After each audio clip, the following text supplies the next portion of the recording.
Second step हमारा ये होना चाहिए कि अगर सपोज कॉल लेना है तो कौन से स्ट्राइक लेना चाहिए, ये सेकेंड स्टेप हो गया। थर्ड स्टेप होगा कि मुझे एंट्री कहाँ पे लेनी है, यानी कि सपोज कीजिए आपने डिसाइड किया कि मार्केट का ट्रेंड ऊपर है based on certain facts. Second, आपने ये डिसाइड कर लिया कि ट्रेंड ऊपर है तो मुझे कॉल ऑप्शन लेनी है, कॉल ऑप्शन लेनी है तो कौन से स्ट्राइक को लेनी है, ये सेकंड स्टेप होगा जिसे हम अभी डिस्कस करेंगे। और उसके बाद थर्ड स्टेप आता है कि कौन से लेवल पे एंट्री करनी है। तो ये तीन स्टेप जब हम फॉलो करते हैं तो हम अभिमन्यु बन करके चक्रव्यूह के अंदर घुस जाते हैं। और उसके बाद फिर हमारे लिए दो स्टेप्स आते हैं कि टारगेट क्या होगा या स्टॉप लॉस क्या होगा। तो आइदर हमारा टारगेट लगेगा या हमारा स्टॉप लॉस लगेगा। ये सिंपल चार स्टेप्स है, इसे हम सीखेंगे कि किस तरीके से हम इन चारों स्टेप्स को एक्यूरेसी के साथ लाइव मार्केट में कर पाए ताकि हमारा प्रॉफिट हो पाए।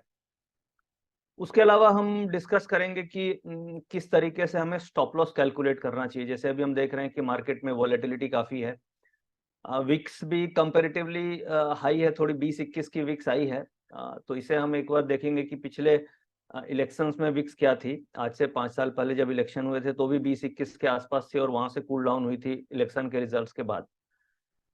कोविड टाइम में विक्स बढ़ी थी बट इलेक्शंस के ठीक अगले रिजल्ट्स के बाद से विक्स में कूल डाउन हुआ था। तो वो क्या पैटर्न है और किस तरीके से हमें स्टॉप लॉस और टारगेट डिराइव करना चाहिए। और एक सबसे इंपॉर्टेंट पॉइंट मैं डिस्कस करूंगा कि जैसे नेक्स्ट वीक 4 जून को इलेक्शंस के रिजल्ट्स आएंगे, तो उसके पहले मार्केट की क्या पोजीशनिंग है, किस तरीके से ऑप्शंस का डेटा बन रहा है, क्या ऑप्शंस के प्रीमियम्स हैं, क्या हमें as a option trader options में एग्रेसिव ट्रेड करना चाहिए या डिफेंसिव ट्रेड करना चाहिए, किस तरीके की पोजीशनिंग है इस समय मार्केट में। ये सब हम पॉइंट्स को आज कवर करने की कोशिश करेंगे इस वेबिनार में। और फिर हम लास्ट में क्वेश्चन आंसर पे बात करेंगे। और जो भी मैं डिस्कस करूंगा ये सारा का सारा प्रैक्टिकल एक्सपीरियंस से सीखी हुई चीज मैं आज डिस्कस करूंगा, जो हम हर दिन प्रैक्टिस कर रहे हैं। और इसे आप भी प्रैक्टिस कर सकते हैं। इवन कल मार्केट खुलेगी, जो जो चीजें आज हम डिस्कस करेंगे ये आप कल से ही इससे प्रैक्टिस कर सकते हैं। इसमें कोई बहुत ज्यादा लंबा टाइम की जरूरत नहीं है, ये सीखी हुई चीज है और एक्सपीरियंस और टेस्टेड चीज है। तो आप इसे इवन कल से भी लाइव मार्केट में टेस्टिंग कर सकते हैं। कम क्वांटिटी से भले स्टार्ट करें, फिर धीरे धीरे आपको अगर कॉन्फिडेंस आता है तो आप क्वांटिटी साइज या कैपिटल साइज इंक्रीज कर सकते हैं।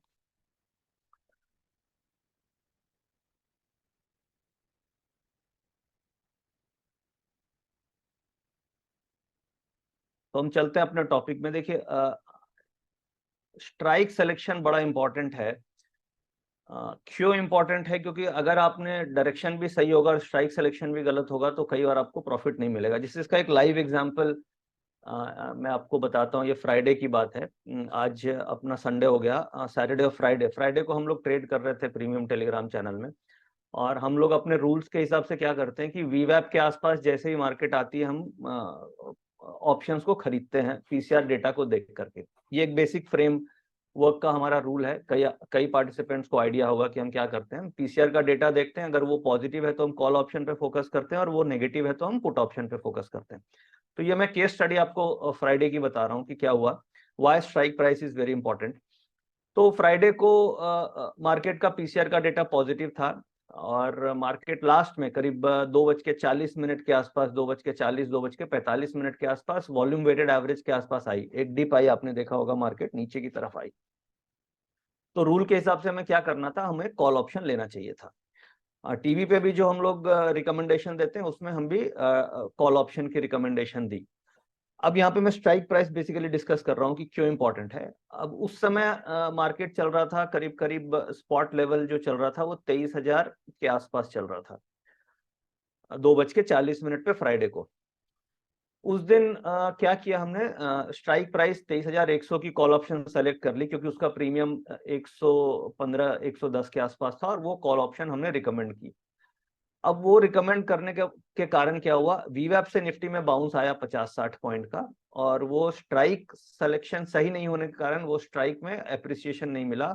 वो स्ट्राइक 122-23 तक गई, 125 तक गई, वापस फिर 104 आ गई। अगर हमने उसी की जगह 23,000 की स्ट्राइक ली होती तो 23,000 की स्ट्राइक 145 रुपया से 178 रुपया तक उसी पीरियड में गई, 2:40 से लेकर 3:25 के बीच में। तो वहां पे टाइम वैल्यू डीके कम हुआ और मार्केट के मूवमेंट से फटाफट पैसे मिल गए। ये हमारी फ्राइडे का केस स्टडीज है। तो अब हमें लर्निंग क्या लेनी है इससे, कि हमें अब ये समझना बहुत जरूरी है कि स्ट्राइक प्राइस आपका सिलेक्शन बहुत सही होना चाहिए, क्योंकि अगर आपने स्ट्राइक प्राइस सेलेक्ट नहीं करी, राइट सिलेक्शन नहीं हुआ, तो आपका जो प्रॉफिट सही होने के बाद भी नहीं आएगा। इसलिए ये टॉपिक को समझना बहुत जरूरी है। तो ये टॉपिक हम डिस्कस करेंगे कि कैसे हमें राइट प्राइस स्ट्राइक प्राइस लेना चाहिए और किस लॉजिक पे लेना चाहिए, उसका लॉजिक क्या है। इंपॉर्टेंट ये है कि उसके लॉजिक को आप समझें कि क्यों हमें 23,000 की कॉल ही लेनी चाहिए थी, क्यों नहीं हमें 23,100 की कॉल ऑप्शन लेनी चाहिए थी। और फिर कुछ की लेसन्स में लास्ट में डिस्कस करूंगा कि जो मैंने अपने लाइफ एक्सपीरियंस से सीखे हैं कि एक ऑप्शन ट्रेडर को वो चीजें ध्यान में रखनी चाहिए। ये सब हम बात करेंगे।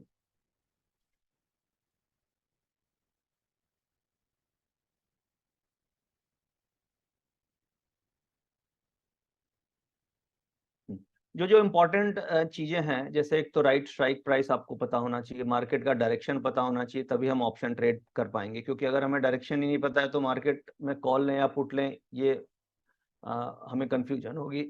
और अगर हम गलत डायरेक्शन में होंगे तो हमें बहुत बड़ा लॉस भी हो सकता है, क्योंकि कई बार क्या होता है कि आप सही डायरेक्शन में होने के बाद भी प्रॉफिट बहुत लिमिटेड मिलता है, बट गलत डायरेक्शन में होने के कारण आपको इरोजन ऑफ प्रीमियम बहुत ज्यादा हो सकता है। तो डायरेक्शन बड़ा इंपॉर्टेंट है कि हमें राइट गलत डायरेक्शन में नहीं फंसना है। तो ये मोस्ट इंपॉर्टेंट है, क्योंकि अगर आप गलत डायरेक्शन में फंस गए तो आपका जैसे सपोज कीजिए ओवरऑल ट्रेंड पॉजिटिव का है और आपने पुट साइड अगर ट्रेड कर लिया, तो पुट साइड में टाइम और इरोजन और प्रीमियम इरोजन बहुत फास्ट हो सकता है। अब एंट्री पॉइंट हमें कहाँ रखनी है, इसके ऊपर हम बात करेंगे। और ये जो चीजें मैं आज डिस्कस करूंगा, ये सब सारी की सारी प्रैक्टिकल लाइव आप लोग मेरे साथ हर दिन प्रैक्टिस भी कर सकते हैं। और इसमें जैसे जो भी मेरे टीवी पे शोज आ रहे हैं या जो भी मैं रिकमेंडेशन दे रहा हूँ, वो सब इन्हीं लॉजिक्स पे है। और इस लॉजिक को आप लाइव मार्केट में टेस्ट कर सकते हैं कि ये वाकई में काम कर रही है कि नहीं कर रही है। मेरा जो अपना एक्सपीरियंस है, मैं लास्ट करीब 5-6 साल से इसको रेगुलर हर दिन प्रैक्टिस कर रहा हूँ। और आप अगर 200 ट्रेडिंग सेशन होते हैं तो साल में तो हर दिन इस कॉन्सेप्ट पे कर रहा हूँ, और इसकी एक्यूरेसी 70% आपको मिलेगी। आप भी इसे कल से इनफैक्ट ट्राई करके देख सकते हैं। अभी हम लोग कुछ हिस्टोरिकल भी देखेंगे लास्ट 5-6 दिनों को, कि किस तरीके से ये डेटा काम किया है। और फिर टारगेट और स्टॉप लॉस हम आगे बढ़ेंगे, और फिर की लेशंस पे बात करेंगे।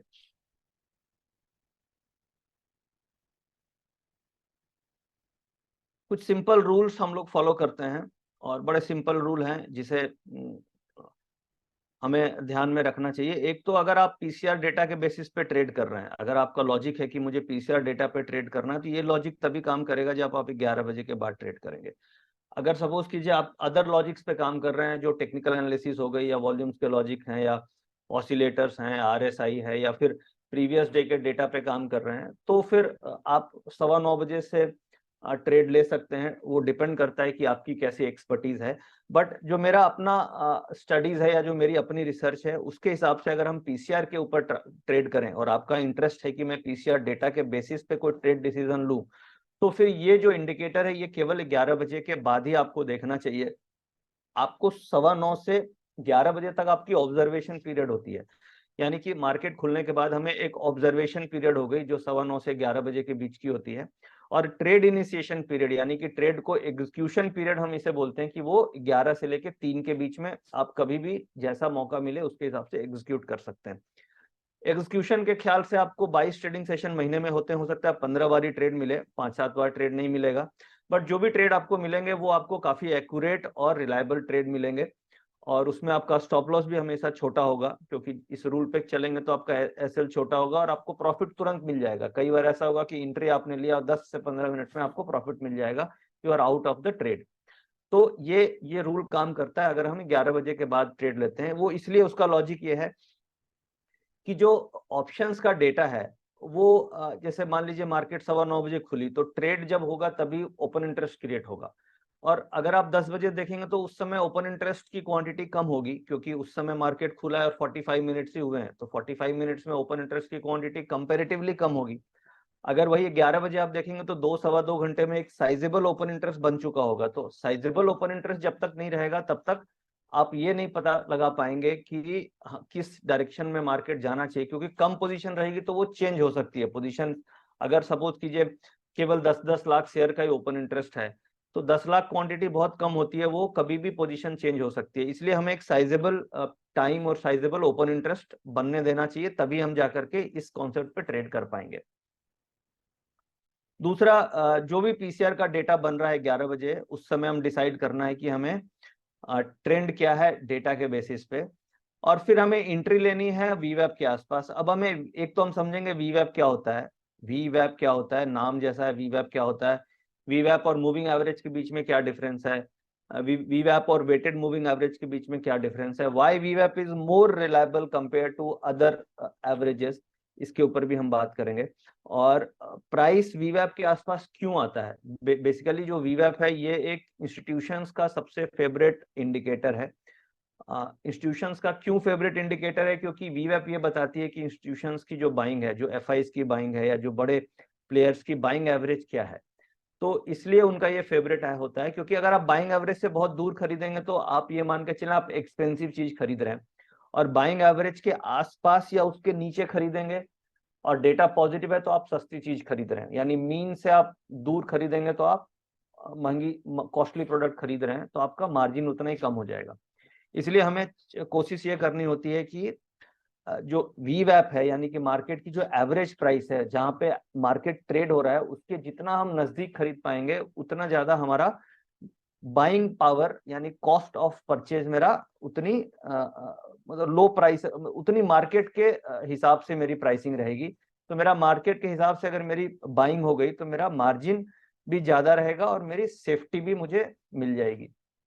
तो इसलिए वीवैप इंपॉर्टेंट होता है।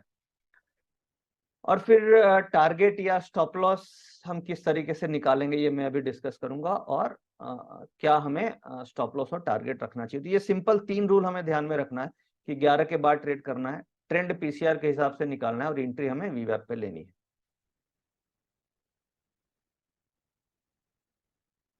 अब हम एक्सेल में चलते हैं और इन सारी चीजों को प्रैक्टिकली समझने की कोशिश करते हैं। और मैं डेटा आपके सामने लेके आया हूँ फ्राइडे का डेटा, ये फ्राइडे का क्लोजिंग डेटा है।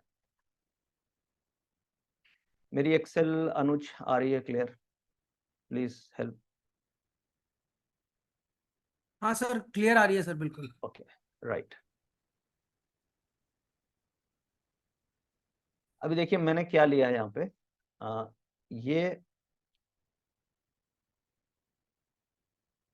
ये देखिए स्ट्राइक प्राइस है, ठीक है, और ये एलटीपी हो गई, ये कॉल साइड हो गई, इधर कॉल है, ये कॉल साइड हो गई, और ये चेंज इन ओपन इंटरेस्ट है। चेंज इन ओपन इंटरेस्ट का मतलब हो गया कि आज के दिन में मार्केट में जो भी खरीद बिक्री हो रही है उसे हम चेंज इन ओपन इंटरेस्ट बोलते हैं। चेंज इन ओपन इंटरेस्ट यानी नई पोजीशन जो बन रही है या जो घट रही है वो सारा चेंज इन ओपन इंटरेस्ट में आता है। तो सपोज कीजिए मैंने कुछ नया कॉन्ट्रैक्ट खरीदा, आपने कुछ कॉन्ट्रैक्ट खरीदा, किसी ने कॉन्ट्रैक्ट बेचा, तो नेट इनफ्लो आउटफ्लो होता है वो चेंज इन ओपन इंटरेस्ट होता है। और एक्सचेंज ये डेटा हमेशा 3 मिनट के बाद देती है। उसका भी लॉजिक ये है कि एक्सचेंज ये कैलकुलेट करती है कि 3 मिनट में अगर किसी ने पोजीशन नहीं काटी तो इसका मतलब वो कैरी फॉरवर्ड करने के मूड में है, इसलिए इसे हम change in open interest 3 minute में ही आता है। और जो वॉल्यूम का डेटा है वो टिक बाय टिक आता है, क्योंकि वॉल्यूम तो आप हमेशा वॉल्यूम बढ़ता जाएगा क्योंकि वॉल्यूम हो रहा है मार्केट में। और अगर एक्सचेंज, कई लोगों की ये क्वेरी होती है कि क्या हमें change in open interest tick by tick मिल सकता है, तो फिर वॉल्यूम और चेंज इन ओपन इंटरेस्ट में कोई भी डिफरेंस नहीं होगा, क्योंकि volume is a incremental quantity, volume कभी भी घट नहीं सकता। Whereas change in open interest कम भी होगा बढ़ेगा, कम भी होगा बढ़ेगा, तो वो हमेशा आपको 3 मिनट में ही मिलेगा। 3 मिनट से कम टाइम फ्रेम का वो डेटा एक्सचेंज की तरफ से हमें नहीं मिलता है। और change in open interest intraday trade के लिए सबसे ज्यादा रिलेवेंट इंडिकेटर है। अब हमें ये पुट साइड हम देख लेते हैं। पुट साइड में चेंज इन ओपन इंटरेस्ट ये पुट का है। अब हमारी क्वेरी नंबर 1 है, स्टेप नंबर 1 है। स्टेप नंबर 1 हमें ये फाइंड करना है कि हमें क्या लेना चाहिए, मार्केट का ट्रेंड क्या बन रहा है, कॉल लेना है या पुट लेना है। जैसा मैंने पहले डिस्कस किया कि हम इन 4 स्टेप्स को समझेंगे। तो ये ऑप्शन चेन का डेटा है। अब ऑप्शन चेन का डेटा अभी तो मैं आपके सामने जो प्रेजेंट कर रहा हूँ ये मैं रॉयटर्स यूज कर रहा हूँ, रॉयटर्स की एक्सेल है। और ये डेटा हमारे एसएमसी के ऑटो ट्रेंडर का जो प्लेटफॉर्म है उसमें अवेलेबल है, तो आप ऑटो ट्रेंडर से देख सकते हैं। एक तो ये तरीका है। दूसरा तरीका है कि आप एनएससी की वेबसाइट में जाके ऑप्शन चेन का डेटा है वहां से आप देख सकते हैं। डिफरेंस ये है कि ऑप्शन चेन का जो एनएससी का में डेटा है वो फ्री ऑफ कॉस्ट अवेलेबल है, बट वहां पे क्या होता है कि सारी स्ट्राइक्स का डेटा आता है, मतलब रिलेवेंट स्ट्राइक्स तो क्या होगी कि जो नजदीक की है, 4-5 2-4 स्ट्राइक्स ही ऊपर नीचे वाली रेलेवेंट होती है। बट एनएससी की वेबसाइट में क्या है कि वो आपको ऊपर की भी 20 स्ट्राइक, नीचे की भी 20 स्ट्राइक्स दिखा रहे हैं, तो वहां पे प्रीमियम नहीं है, तो वो एक रेलेवेंसी क्रिएट नहीं होती। प्लस कई सारे ऐसे इंडिकेटर्स हैं जो हम लोगों ने ऑटो रेंडर में बिल्ड कर रखे हैं इस मॉडल के बेसिस पे, तो वो आपको काफी यूजफुल फॉर्मेट में आती है। जैसे अगर आप एनएससी की वेबसाइट में जाते हैं तो वहां पे आपको कंटिन्यूअस डेटा जो भी होता है आता रहता है, अलग अलग टाइम फ्रेम में नहीं है। यहाँ पे हमारे पास 5 मिनट और 15 मिनट का टाइम फ्रेम है, थोड़े दिनों में हम 3 मिनट के टाइम फ्रेम के साथ भी इस डेटा को इम्प्लीमेंट करने वाले हैं। तो ये जैसे क्वेरीज आ रही थी कि मुझे कहाँ से ये डेटा मिल सकता है, तो अगर आप फ्री सोर्स देख रहे हैं तो आपके पास एनएससी की वेबसाइट है, वहां से ले सकते हैं। अगर आपको कोडिंग एंड प्रोग्रामिंग आती है तो आप एनएससी के वेबसाइट से कोड करके डेटा को फेच कर सकते हैं एक्सेल में और अपनी एक्सेल क्रिएट कर सकते हैं। और अगर आप इन दोनों ऑप्शन में नहीं जाना चाहते हैं तो फिर आप एसएमसी का ऑटो रेंडर सब्सक्राइब कर सकते हैं, जहां से आपको ये सारा का सारा डेटा जो मैं भी दिखाने वाला हूँ वो सब आपको वहां मिल जाएंगे। अब हमारे पास स्टेप्स की हम बात कर रहे हैं। स्टेप 1 हमें कॉल लेनी है या पुट लेनी है, ये फोकस करना है। स्टेप 2 कौन सा स्ट्राइक लेना है, और स्टेप 3 हमारा एंट्री क्या होना चाहिए। तो हम अभी स्टेप 1 पे आते हैं। इसको पकड़ने के लिए आपको क्या करना होगा, इसको पकड़ने के लिए आपको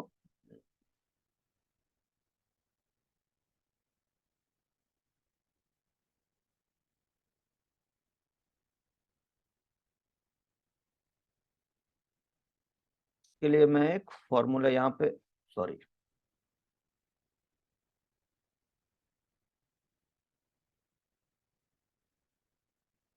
देखिए यहाँ पे चेंज इन ओआई हम देख पा रहे हैं कॉल साइड का। अब ये देखिए यहाँ पे मैंने क्या लिखा, कॉल्स का चेंज इन ओआई और पुट्स का चेंज इन ओआई। मैंने एक छोटा सा कॉलम बनाया जो आप देख सकते हो, यहाँ पे मैंने एक टोटल लिखा। अब इसमें क्या फॉर्मूला लगाना है, इसमें हमें फॉर्मूला ये लगाना है कि जो स्ट्राइक्स आप देख रहे हैं मार्केट में, at the money, at the money, अब स्पॉट से एट द मनी हमें निकालना है। ये स्पॉट लेवल है, 22,957 स्पॉट लेवल है, ठीक है। तो 22,957 है, तो ये स्पॉट लेवल आपकी नजदीक किसके आसपास है, 22,000। तो यहाँ पे मैं लेवल ले लूं 22,950। ये देखिए ये जो 22,950 आपकी सेंटर स्ट्राइक आ गई, यानी 22,950 के आसपास ये स्पॉट लेवल है। तो हमें इसके हिसाब से ही स्ट्राइक सेलेक्ट करनी है, 23,000 के हिसाब से स्ट्राइक सेलेक्ट नहीं करनी है। ये point number 1। Point number 2, live market में हमें बेसिकली ये 3 स्ट्राइक्स का डेटा पे फोकस करना है, यानी कि एट द मनी हो गई, इससे 50 पॉइंट ऊपर हो गई, और इससे 50 पॉइंट नीचे हो गई, ठीक है। ये 3 डेटा, यानी कि इसका चेंज इन ओपन इंटरेस्ट, इन तीनों का चेंज इन ओपन इंटरेस्ट ये है, और इन तीनों का चेंज इन ओपन इंटरेस्ट ये है। अब मैं आपको डेटा कहाँ से मिलेगा ये मैं आगे सॉल्व आउट करूंगा, बट अभी आप कॉन्सेप्ट को समझिए कि कैसे हमें यूज करना है। अब ये चेंज इन ओपन इंटरेस्ट किधर है, कॉल साइड में है, और ये है मेरा पुट है। बेसिकली हम मार्केट की डिमांड एंड सप्लाई को कैच करने की कोशिश कर रहे हैं, और ये डेटा आपको सबसे पहले देखना है 11 बजे सुबह से। आपको ऑब्जर्व करना है, वॉच वॉच पीरियड आपका 9 से 11 हो गया, बट आपको 9 से 11 इसको ऑब्जर्वेशन लिस्ट में रखना है कि ये किस तरीके से डेटा मूव कर रहा है। अब अब इसे हमें कैलकुलेट कैसे करेंगे, यहाँ पे मैंने किया इजिकल टू सम ऑफ ये तीनों डेटा का, और पुट साइड में भी मैंने किया सम ऑफ इन तीनों डेटा पॉइंट्स का। यानी कॉल का change in open interest, puts का चेंज इन ओपन इंटरेस्ट आ गया, और मैंने इन दोनों को सम किया। तो टोटल दोनों मिला के मार्केट में जो खरीद बिक्री हुई है वो करीब 85 लाख 85 लाख शेयर्स की खरीद बिक्री हुई है टोटल में। सेंटर स्ट्राइक ये है इसके हिसाब से। अब हम इसका ये निकालिए कि मार्केट में टोटल का कितना परसेंट कॉल में है और टोटल का कितना परसेंट पुट में है, टोटल का कितना परसेंट पुट में है। तो मुझे क्या दिखा मुझे ये दिखा कि जो आज सेंटर स्ट्राइक से ट्रेडिंग हुई है, कि मार्केट में 72% काम हुआ है पुट में, जो change in open interest in तीनों को सम करके मैंने निकाला, और कॉल में हुआ है 28%। यानी कि सप्लाई किधर ज्यादा है, सप्लाई अगर आएगी तो इस साइड आ सकती है सप्लाई, और इधर सप्लाई कम है, यानी कि डिमांड इधर ज्यादा है। इसे ऐसे समझना है हमें कि जिधर ज्यादा पोजीशंस बनी है, अगर मार्केट में कुछ होगा तो सप्लाई भी इसी साइड आएगी, क्योंकि इधर पोजीशन ज्यादा है तो इस साइड हमें रिस्क ज्यादा है। तो जो मैंने रिसर्च या बैक टेस्टिंग या लाइव मार्केट ट्रेडिंग से सीखा कि जिधर सप्लाई इम्बैलेंस है हमें उस साइड ट्रेड नहीं करना। यानी कि यहाँ पे अगर ज्यादा सप्लाई पुट साइड है तो मुझे क्या करना चाहिए, मुझे बाय करना चाहिए। मुझे बाय क्या करना चाहिए, मुझे कॉल बाय करना चाहिए। अब अगला सवाल आता है कि किस समय बाय करें, वो नेक्स्ट क्वेश्चन है। बट हम ही फर्स्ट स्टेप को हम सॉल्व आउट करने की कोशिश कर रहे हैं कि मार्केट का डायरेक्शन क्या है, हमें कॉल लेना है या हमें पुट लेना है, ये अभी हम इस स्टेप पे फोकस कर रहे हैं। तो इसका जो सॉल्यूशन मुझे मिलता है इस डेटा के बेसिस पे, जो ये इंडिकेट करती है कि मुझे क्या लेना चाहिए, मुझे कॉल ऑप्शन लेना चाहिए। मुझे क्यों कॉल ऑप्शन लेना चाहिए, क्योंकि पुट ऑप्शन में हम देख रहे हैं कि सप्लाई बहुत ज्यादा है, और ये चीज लाइव मार्केट ट्रेडिंग करके बैक टेस्टिंग करके मैंने ये फाइंड किया कि इसकी एक्यूरेसी मुझे 70% मिल जाती है। तो मैं इसलिए आप लोगों को ये कम्युनिकेट करने की कोशिश कर रहा हूँ कि इस मेथड को आप कल से ही टेस्ट कर सकते हैं लाइव मार्केट में। कल से ही आप अपने छोटे कैपिटल पे स्टार्ट करके देख सकते हैं, और ये आपको इसके रिजल्ट्स समझ में आ जाएंगे।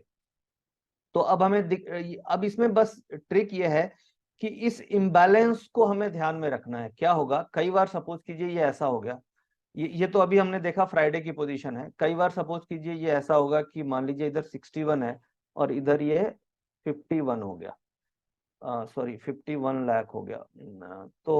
तो ये जो इम्बैलेंस है, ये 45 और 55 है। तो ये बहुत बड़ा इम्बैलेंस नहीं है, ये एक छोटा सा डिफरेंस है। यानी कि एक तरफ 45% है, एक तरफ 55% है।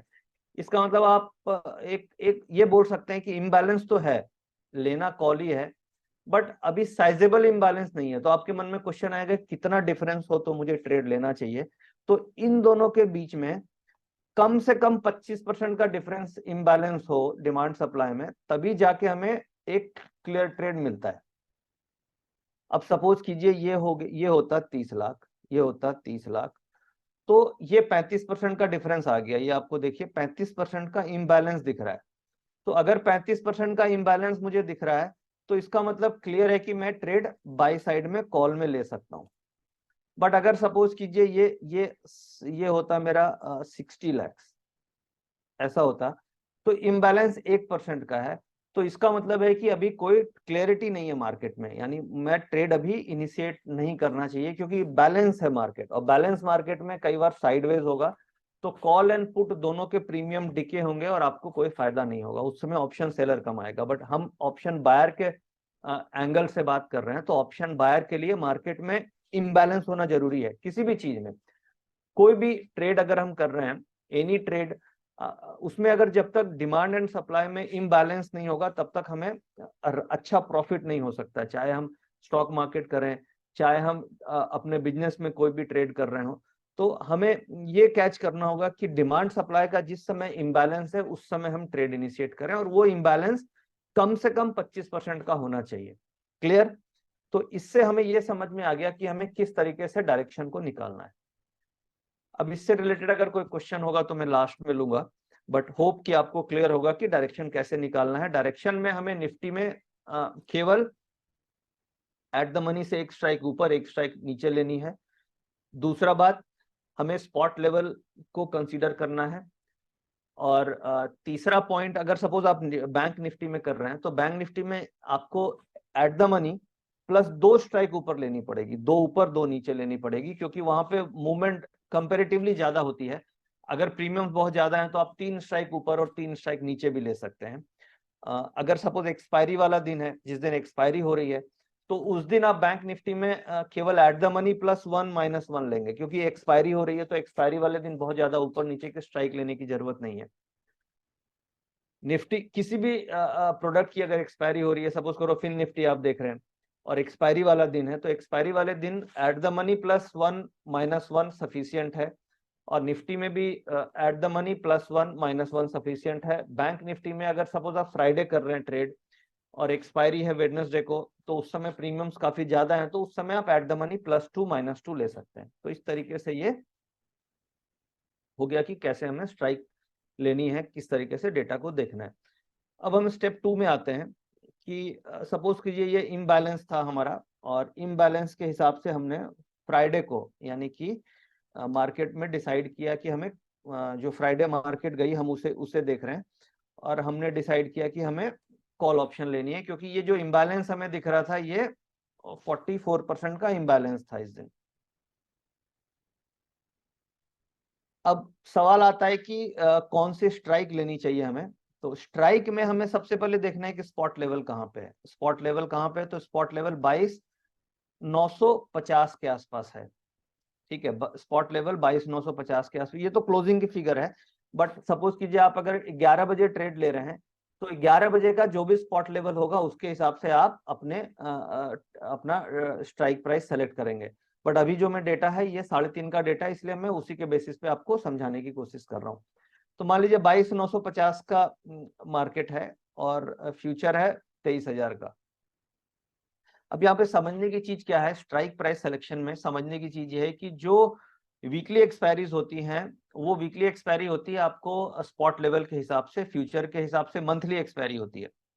यानी जो मंथ के एंड में मंथली एक्सपायरी, जैसे अभी क्या है कि मंथली एक्सपायरी हमारी चल रही है, और ये वाली एक्सपायरी कटेगी थर्सडे को, और हम मंथली एक्सपायरी कंप्लीट हो जाएगी। तो जब आप मंथली एक्सपायरी में ट्रेड कर रहे होंगे, तब आप क्या कर सकते हैं, जो भी मंथली कॉन्ट्रैक्ट हैं, मंथली एक्सपायरी का जो फ्यूचर का भाव चल रहा है उसके हिसाब से आप अपना स्ट्राइक प्राइस सेलेक्ट कर सकते हैं, अगर आप मंथली कॉन्ट्रैक्ट में ट्रेड कर रहे हैं तो। या फिर आप मंथ के एंड वाले वीक में ट्रेड कर रहे हैं तो आप फ्यूचर के भाव के हिसाब से अपना स्ट्राइक प्राइस सेलेक्ट कर सकते हैं। बट अगर आप वीकली कर रहे हैं, सपोज कीजिए पूरे महीने में 4 वीक हैं, और 3 वीक आपका हो गया कि वीकली कॉन्ट्रैक्ट हो गया, और चौथा वीक मंथली कॉन्ट्रैक्ट हो गया, तो फर्स्ट 3 वीक में अगर आपको स्ट्राइक लेनी है तो आपको देखना पड़ेगा स्पॉट लेवल कहाँ पे चल रहा है, और जो स्पॉट लेवल चल रहा है उसके जो नियरेस्ट स्ट्राइक है, राउंड ऑफ करके आपको वही स्ट्राइक लेनी पड़ेगी, क्योंकि मार्केट का सबसे फास्टेस्ट मूवमेंट उसी स्ट्राइक में आपको मिलेगा। अगर आप डायरेक्शन आपकी सही हो रही है तो आपको फटाक से पैसा वहीं पे मिलेगा। अगर आप फ्यूचर के हिसाब से ले लेते हैं तो उसमें दिक्कत क्या होती है, फ्यूचर में प्रीमियम होता है 100 पॉइंट का, स्टार्टिंग में 150 पॉइंट का, 120 125 पॉइंट का फ्यूचर में प्रीमियम होता है, कॉस्ट ऑफ कैरी होता है। तो अगर आप फ्यूचर के आसपास स्ट्राइक सेलेक्ट करेंगे तो आपकी आउट ऑफ मनी कॉल हो जाएगी, और उसमें टाइम डीके बहुत फास्ट होगा, तो आपको डिजायर्ड प्रॉफिट उसमें नहीं मिलेगा, despite being into a right direction. जैसे फ्राइडे को हमारे साथ सेम हुआ कि हम लोगों ने सुबह फर्स्ट हाफ में हमने 2 ट्रेड लिया। एक ट्रेड लिया 23,000 की कॉल ऑप्शन, जिसमें हमें 25 रुपए मिल गए फटाक से प्रॉफिट, और दूसरा ट्रेड हमने 23,100 का लिया, जिसमें हमें 16-17 पॉइंट का लॉस हो गया। तो नेट में 5-7 पॉइंट ही मिले। बट ये है कि स्ट्राइक सिलेक्शन वो सही नहीं होने के कारण हमें नहीं प्रॉफिट मिल पाया। तो स्ट्राइक सिलेक्शन आपको हमेशा लेनी चाहिए स्पॉट के हिसाब से फर्स्ट सेकेंड थर्ड वीक में, और फोर्थ वीक में फ्यूचर के हिसाब से लेनी चाहिए जब मंथली कॉन्ट्रैक्ट एक्सपायर हो रहे हैं। उसका लॉजिक ये है कि ऑप्शंस में फ्यूचर्स में कॉस्ट ऑफ कैरी होती है, और कॉस्ट ऑफ कैरी जो होती है वो स्टेबल नहीं होती है। आप देखेंगे हर दिन कॉस्ट ऑफ कैरी ऊपर नीचे होते रहेगी, यानी प्रीमियम जो है, कभी सपोज कीजिए 90 रुपए का प्रीमियम चल रहा है तो वो कभी 80 रुपए हो जाएगा, कभी 70 रुपए हो जाएगा, कभी वो 110 रुपए हो जाएगा। तो अगर प्रीमियम कॉस्ट ऑफ कैरी घटेगा तो कॉल्स के प्रीमियम कम हो जाएंगे। सपोज कीजिए ऐसा हुआ कि निफ्टी बढ़ी 30 पॉइंट, निफ्टी बढ़ी 30 पॉइंट और कॉस्ट ऑफ कैरी घट गई 30 पॉइंट, तो हिसाब से आपको लगेगा कि मेरा कॉल में प्रीमियम बढ़ना चाहिए क्योंकि निफ्टी बढ़ गई 30 point, but cost of carry यानी जो निफ्टी फ्यूचर का डिस्काउंट प्रीमियम वो 30 पॉइंट घट गया, तो क्या होगा, कॉल बिल्कुल भी नहीं बढ़ेगी और उसका टाइम वैल्यू टूट जाएगा क्योंकि कॉस्ट ऑफ कैरी घट गई। इसीलिए जब हम आउट ऑफ मनी में लेंगे तो हमें कॉस्ट ऑफ कैरी के फ्लक्चुएशंस का भी नुकसान होगा, और अगर आप एट द मनी लेंगे तो आपका ये लॉस बच जाएगा, वहां पे डीके ऑप्शंस में कम होगा। तो मेरा ये लॉजिक है, यहाँ पे मैं ये समझाने की कोशिश कर रहा हूं कि हमेशा हमें स्ट्राइक सिलेक्शन स्पॉट के हिसाब से करनी चाहिए, और अगर मंथली कॉन्ट्रैक्ट्स हैं जो लास्ट में ट्रेड कर रहे हैं तो आपको फ्यूचर के हिसाब से आप ट्रेड करके चल सकते हैं। जैसे अभी हम मंथली में कर रहे हैं तो 23,000 का फ्यूचर है तो आप 23,000 के स्ट्राइक्स में ट्रेड कर सकते हैं, बट 23,100 में हमें ट्रेड नहीं करना चाहिए। 23,950 में प्रीमियम ज्यादा है, तो कई बार हमें लगता है कि कॉस्टली है, इतना बड़ा प्रीमियम हमें नहीं लेना है, तो उसकी जगह 23,000 का ज्यादा सुटेबल स्ट्राइक है। ये तो हो गई मेरी कॉल साइड की बात। अब इसमें हम पुट साइड की बात कर लेते हैं कि पुट साइड में हमें क्या लेना चाहिए। तो पुट साइड में हमेशा हमें फ्यूचर के हिसाब से स्ट्राइक प्राइस लेना चाहिए, ना कि स्पॉट के हिसाब से। अब यहाँ पे कैच क्या है, अगर हम कॉल ऑप्शन ले रहे हैं तो हमें लेना चाहिए स्पॉट के हिसाब से, बट अगर हम पुट साइड ट्रेड कर रहे हैं तो हमें लेना चाहिए फ्यूचर के हिसाब से। क्यों लेना चाहिए उसका लॉजिक मैं बताने की कोशिश करता हूं। उसको हम समझते हैं डेल्टा से।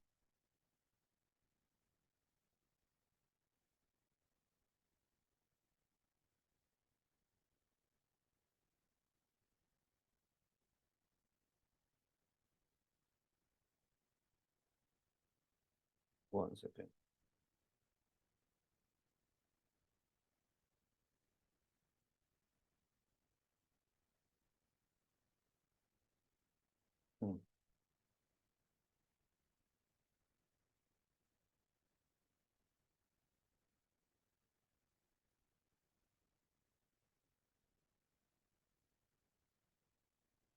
अभी देखिए, एक मैंने यहाँ पे कॉलम ऐड किया हुआ है जिसे हम डेल्टा बोलते हैं। डेल्टा जैसे आप लोगों ने सुना होगा, ऑप्शन ग्रीक्स होते हैं, डेल्टा होता है, थीटा होता है, वेगा होता है। वेगा मतलब वोलेटिलिटी हो गई।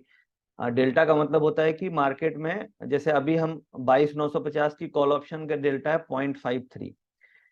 डेल्टा का मतलब क्या हुआ कि अगर निफ्टी का प्राइस 1 रुपया बढ़ेगा तो मेरी कॉल का प्राइस 53 पैसे से बढ़ेगी। यानी कि ये जो 22,957 का अभी चल रहा है, ये जो स्पॉट का भाव, ये अगर सपोज कीजिए हो जाता है 22,960, 3 रुपया बढ़ी, तो 3 रुपया इंटू 0.5 यानी 1.5 रुपया के आसपास आपकी कॉल बढ़ेगी। ये बताता है मेरा डेल्टा। अब यहाँ पे आप देखिए डेल्टा कॉल का कितना है एट द मनी का 0.53, वेयर एज पुट का डेल्टा कितना 0.46 है एट द मनी का, और 23,000 की पुट का डेल्टा 0.52 है। यहाँ पे हम देख पा रहे हैं ये, तो ये डेल्टा देखिए मैच हो रहा है थोड़ा सा, मतलब फ्यूचर के हिसाब से जो लेवल है उससे मैच हो रहा है। उसका रीजन क्या होता है, मंदी अगर आपको लग रही है पुट में आपको ट्रेड करना है तो क्यों हमें फ्यूचर के आसपास की पुट ऑप्शन लेनी चाहिए। उसका रीजन क्या होता है कि जब भी मार्केट में मंदी आती है, तो मंदी आएगी तो कोई आदमी फ्यूचर बेचेगा तभी मंदी आएगी। मंदी आने का मतलब ओपन इंटरेस्ट क्रिएट होगा, ओपन इंटरेस्ट क्रिएट होगा फ्यूचर्स में, फ्यूचर्स में किसी ने माल बेचा तो मंदी आएगी। अब अगर कोई फ्यूचर बेचेगा तो जो निफ्टी प्रीमियम पे चल रही है वो उसका प्रीमियम घटेगा, उसका प्रीमियम डिस्काउंट पे आएगा। या सपोज कीजिए अगर 90 रुपए प्रीमियम चल रहा है और कोई शॉर्ट पोजीशन बना रहा है, तो वो 90 रुपया से बेचना चालू किया तो वो हो सकता है 10-15 रुपया कॉस्ट ऑफ कैरी घटेगी। तो 10-15 रुपया जब कॉस्ट ऑफ कैरी घटेगी, तो अगर आप पुट एट द मनी लेंगे तो आपको एप्रिसिएशन कंपेरेटिवली कम मिलेगा, क्योंकि आपको वो बेनिफिट नहीं मिलेगा जो कॉस्ट ऑफ कैरी घटने का मिल रहा है, वो आपको ज्यादा फ्यूचर के हिसाब से जिस लेवल पे निफ्टी होगी उसमें ज्यादा मिलेगा। इसलिए हम डेल्टा का इंपैक्ट भी देख रहे हैं कि वहां पे डेल्टा 0.52 है और यहाँ पे डेल्टा 0.53 है। तो अगर हम पुट साइड ट्रेड कर रहे हैं तो हमें फ्यूचर के हिसाब से स्ट्राइक लेनी चाहिए, और अगर हम कॉल साइड ट्रेड कर रहे हैं तो हमें स्पॉट के हिसाब से स्ट्राइक लेनी चाहिए। तो ये एकदम क्लियर हो गया कि हमें किस तरीके से स्ट्राइक प्राइस सेलेक्ट करनी है। तो ये 2 पॉइंट पे क्लियर हम हो चुके हैं कि हमें डायरेक्शन कैसे निकालना है, ये इम्बैलेंस को देख के हमें डायरेक्शन निकालना है। और स्ट्राइक प्राइस, जैसे यहाँ पे हम स्ट्राइक प्राइस, जैसे अभी वीकली एक्सपायरी मंथली चल रही है, तो मंथली चल रही है तो हम नेक्स्ट 3-4 दिन जो भी ट्रेड करेंगे हम फ्यूचर को देखते हुए ट्रेड करेंगे कि फ्यूचर कहाँ पे, अभी 58 पॉइंट का प्रीमियम चल रहा है और जब ये एक्सपायरी खत्म होगी तो ये दोनों इक्वल हो जाएंगे, स्पॉट और फ्यूचर दोनों बराबर हो जाएंगे, और ये जो कॉस्ट ऑफ कैरी है 58 पॉइंट की ये 0 हो जाएगी, और इसका इम्पैक्ट ये कॉल्स में आएगा। तो ये जो जितनी भी कॉल्स आप देख रहे हैं इसमें से ये 60 रुपया फ्री के उड़ जाएंगे। ये 60 रुपया, ये कॉल की वैल्यू अपने आप कम हो जाएगी because of this cost of carry, और बाकी इनका अपना टाइम वैल्यू जो है वो तो है ही। तो इस तरीके से, हाँ, इस तरीके से हमें ये भी दिमाग में रखना चाहिए कि जब कॉस्ट ऑफ कैरी बहुत ज्यादा होती है, सपोज कीजिए कॉस्ट ऑफ कैरी कभी कभी 120 रुपया होगी ऊपर, तो आपका जो कॉल्स का प्रीमियम होगा ना वो ज्यादा होगा, वो प्राइसी होगा, वो कॉस्टली प्रीमियम होगा। तो उस समय हमें ऑप्शन में टाइम वैल्यू डिके का रिस्क ज्यादा हो जाता है, क्योंकि कॉस्ट ऑफ कैरी जब, जैसे अभी क्या है, अगला महीना इलेक्शन 4 तारीख को इलेक्शन के रिजल्ट है। तो जो भाव खुलेगा, रोल ओवर्स अभी होने होने लग गए हैं, रोल ओवर्स होने लग गए हैं। तो जब रोल ओवर्स होंगे और जो अगले महीने के जून के कॉन्ट्रैक्ट्स होंगे, वो फ्यूचर स्पॉट के कंपैरिजन में आप देखेंगे 100-150 पॉइंट का प्रीमियम होगा। तो उतना प्रीमियम होगा, तो उतना जो प्रीमियम है वो कॉस्ट ऑफ कैरी, उसके कारण कॉल्स का भाव 150 पॉइंट तो अपने आप कॉस्टली हो गया, और उसके बाद वोलेटिलिटी के कारण भी टाइम प्रीमियम ज्यादा होगा। तो वो अभी हम डेटा में मैं आपको दिखाऊंगा कि किस तरीके से अगले महीने की, अगले मंथ का डेटा बन रहा है और हमें उससे क्या कंक्लूजन लेना चाहिए और किस तरीके से हमें उस डेटा को देखना चाहिए। बट अभी हम ये समझ रहे हैं कि हमें कैसे स्ट्राइक लेनी चाहिए और कॉस्ट ऑफ कैरी का क्या इम्पैक्ट है। अब हम थर्ड पॉइंट में आते हैं, एंट्री पे हमें कैसे फोकस करना है। एंट्री पे हम आते हैं थर्ड पॉइंट पे। ये 2 पॉइंट हमारे क्लियर हो गए होंगे।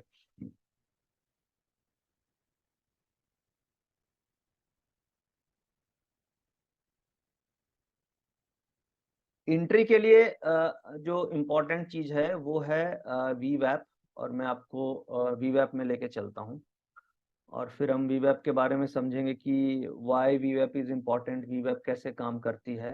One second.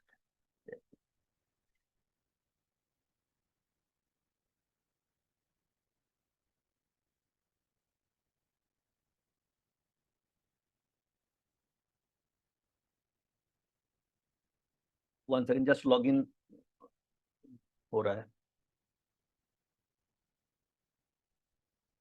अब जो भी हम बात कर रहे हैं एकदम लाइव मार्केट के डेटा पे आ रहा हूँ। अब इसे हम प्रैक्टिकली लास्ट 3-4 दिन को समझते हैं कि लास्ट 3-4 दिन में अगर हम इस मेथड पे काम कर रहे होते तो हमें क्या मिलता, और हमें किस तरीके से इसे बैक टेस्ट करना है। हम्म, अभी देखिए, अब एक तो ये हमें जानना जरूरी है कि वीवैप क्यों इम्पोर्टेंट है और हम क्यों वीवैप के बारे में इतनी बात करते हैं। अब देखिए, वीवैप, WAP,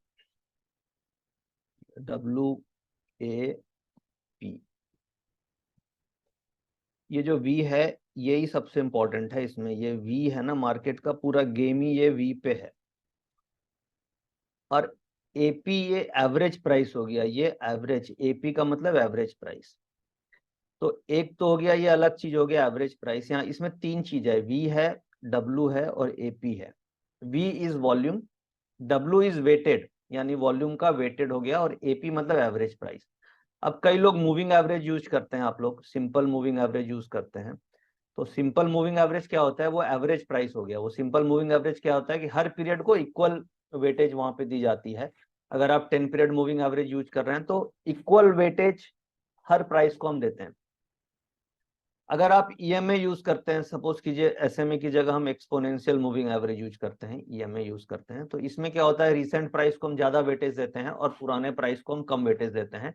बट ये सारा कैलकुलेशन प्राइस के ऊपर ही बनता है, तो ये प्राइस बेस्ड है। This is also price based. और आप कोई भी मूविंग एवरेज यूज करते हैं, वेटेड मूविंग एवरेज भी आप यूज करते हैं, तो वो भी प्राइस को ही वेट देता है, वो वॉल्यूम को वेट नहीं देता है। तो अब क्या है डिफरेंस, क्या है, why this volume weighted average is important.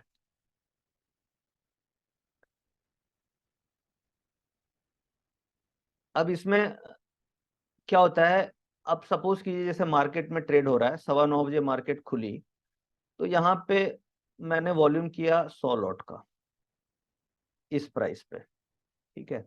आपने मान लीजिए यहाँ पे 25 लॉट का वॉल्यूम किया, ठीक है।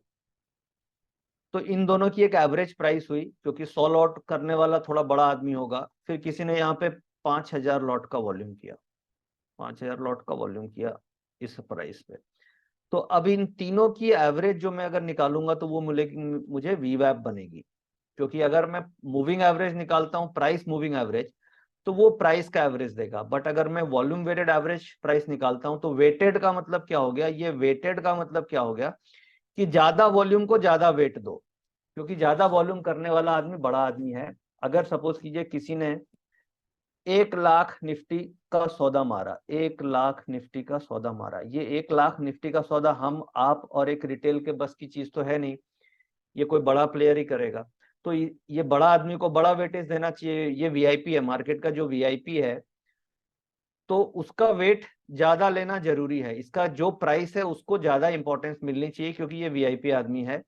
अब इस वीआईपी के बाइंग प्राइस को अगर आपको पकड़ना है तो वो आपको वीवैप ही बताएगा, क्योंकि यहाँ पे वॉल्यूम आ रहा है, जो बड़ा आदमी का ये वीआईपी का वॉल्यूम है, ये वेटेड है क्योंकि हमने वेट कर दिया कि भैया ये ज्यादा बड़ा क्वांटिटी है तो इसको ज्यादा वेट दो, और ये जो रिटेल है जिसने 25 शेयर मारे हैं इसको इसको वैल्यू कम दो, क्योंकि ये मार्केट का मेजर फैक्टर नहीं है, मेजर फैक्टर ये 1 लाख क्वांटिटी वाला है। और इनकी एवरेज निकाल के मुझे दे दो, तो ये आपको मिल गई वॉल्यूम वेटेड एवरेज प्राइस। तो इसीलिए वॉल्यूम वेटेड की इंपॉर्टेंस अदर इंडिकेटर्स के बीच के कंपैरिजन में काफी ज्यादा है, क्योंकि इसका जो डेरिवेशन है वो वॉल्यूम के बेसिस पे है। और ये इंडिकेटर किसी भी एफआईज का, किसी भी इंस्टीट्यूशन का one of the most favourite indicator होता है। आप किसी भी एफआईज के डेस्क पे या उनके अगर रिसर्च या उनके ट्रेडिंग डेस्क पे आप जाएंगे तो वीवैप सारे स्टॉक्स के वहां पे चलते रहते हैं डिपेंडिंग ऑन देयर हॉरिजन। जैसे हम लोग यहाँ पे इंट्राडे बात कर रहे हैं तो हमारे पास इंट्राडे हम वीवैप पे फोकस कर रहे हैं। कुछ ऐसे एफआईज या कुछ ऐसे इंस्टीट्यूशंस हैं या म्यूचुअल फंड्स हैं जो लॉन्ग टर्म बाइंग करते हैं, यानी हर रेट पे बाइंग करते हैं, तो उनका क्या है कि एक एवरेज सपोज कीजिए 1 ईयर वीवैप भी आप लगा सकते हैं कि क्या एवरेज वीवैप है, और उसके बाद जैसे ही वीवैप के आसपास आएगी वो अपनी क्वांटिटी ऐड ऑन करते हैं, यानी मार्केट का जो एवरेज प्राइस है वहां पे वो दोबारा से अपनी पोजीशन नया लेने की कोशिश करते हैं, और वीवैप से अगर बहुत ज्यादा दूर चली जाती है तो थोड़ा प्रॉफिट बुक कर लेते हैं, फिर वीवैप पे आती है तो फिर खरीद लेते हैं। तो ये एक इंस्टीट्यूशन या एफआईज या उनका सबसे फेवरेट इंडिकेटर है जो हम रिटेल को भी जरूर ध्यान में रख करके यूज करना चाहिए, और इसकी एक्यूरेसी काफी हद तक हमें लाइव मार्केट में देखने को मिलती है। तो अब हम समझ गए वीवैप क्यों इंपॉर्टेंट है, वीवैप क्या है, और जैसे क्या है, जैसे ये वीवैप हो गया, ये ब्लू लाइन आप देख रहे हैं, ये ब्लू लाइन, ये वाली लाइन जो है ये वीवैप हो गई। अब हमें इसे हम क्या बोलते हैं कि वीवैप के आसपास ट्रेड हो रहा है, यानी मार्केट में एवरेज के आसपास ट्रेड हो रहा है। वीवैप से दूर है तो ये कॉस्टली हो गई क्योंकि आपने एवरेज से कॉस्टली ली। अब आपका वीवैप यहाँ पे मानिए 23,000 है, ये फ्यूचर जो है ये 23,000 है, ये 23,000 है, ठीक है। अगर सपोज कीजिए ये आ गई 23,080, ये 23,080 आ गई। अभी हम लोग ट्रेडिंग में गलती क्या करते हैं, हम गलती ये करते हैं कि हम 23,080 पे एंट्री करते हैं, जो 80 रुपया कॉस्टली है मार्केट की एवरेज से। भाई हम लोग ब्रेक ऑप्शन में ब्रेकआउट नहीं चलता है, ब्रेकआउट स्टॉक्स में चल सकता है बट ऑप्शंस में ब्रेकआउट अब नहीं चलता है, क्योंकि जब बहुत कम, जब वीकली ऑप्शंस नहीं थी तो ऑप्शंस में ब्रेकआउट चलते थे, बट जब से वीकली ऑप्शंस आई हैं सारे प्लेयर्स ऑप्शंस में आ गए हैं तो ब्रेकआउट ज्यादातर ऑप्शंस में फेल होते हैं। तो हमें ब्रेकआउट्स पे ऑप्शन ट्रेडिंग नहीं करनी चाहिए क्योंकि वहां पे फेल्यूअर्स हमें ज्यादा देखने को मिल रहे हैं।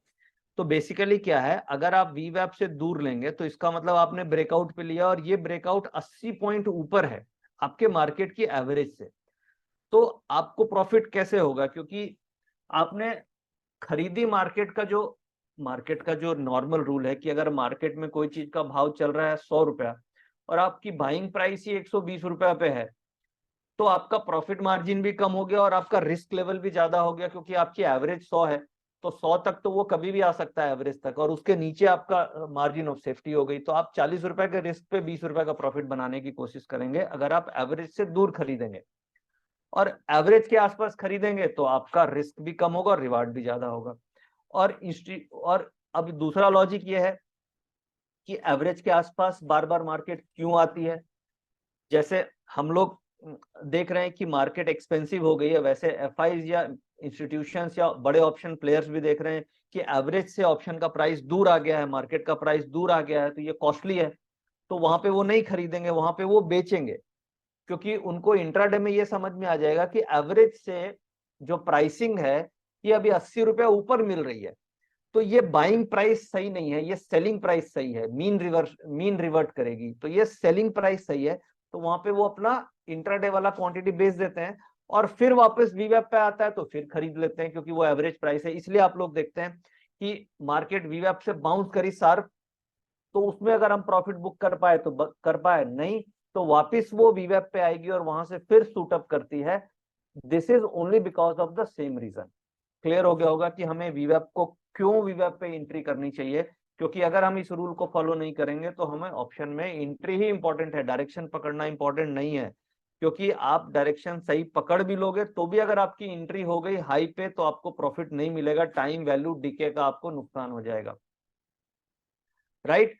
तो हमें ये अब लॉजिक समझ में आ गया कि हमें एंट्री वीवैप पे करनी है। अब ये मैं फ्राइडे का ही डेटा आपको दिखा रहा हूँ।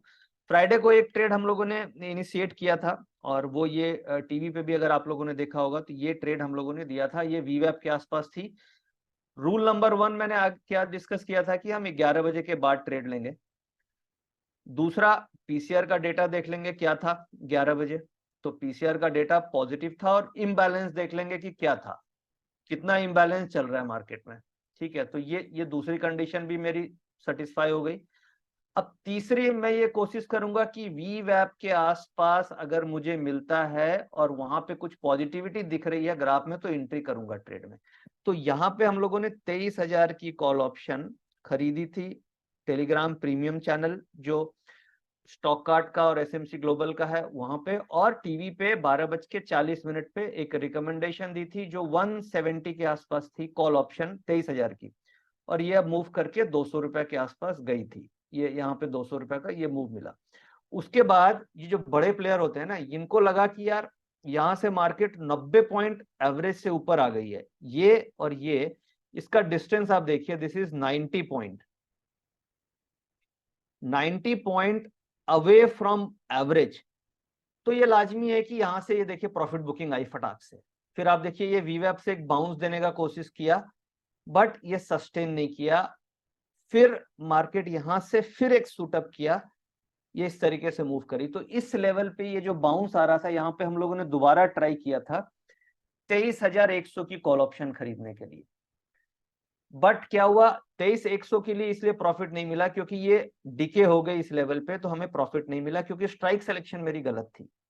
अगर मैं यहाँ पे 23,000 की अगर मैंने ली होती तो ये क्या है, ये स्टॉप लॉस ये नीचे नहीं गया ज्यादा, और ये इस मूव में यानी यहां से यहां तक आप देखेंगे तो ये करीब 60 पॉइंट का बाउंस था, और 60 पॉइंट में 23,000 की कॉल ऑप्शन 40 पॉइंट का अपसाइड मुझे तुरंत यहाँ पे फिर से मिल गया होता।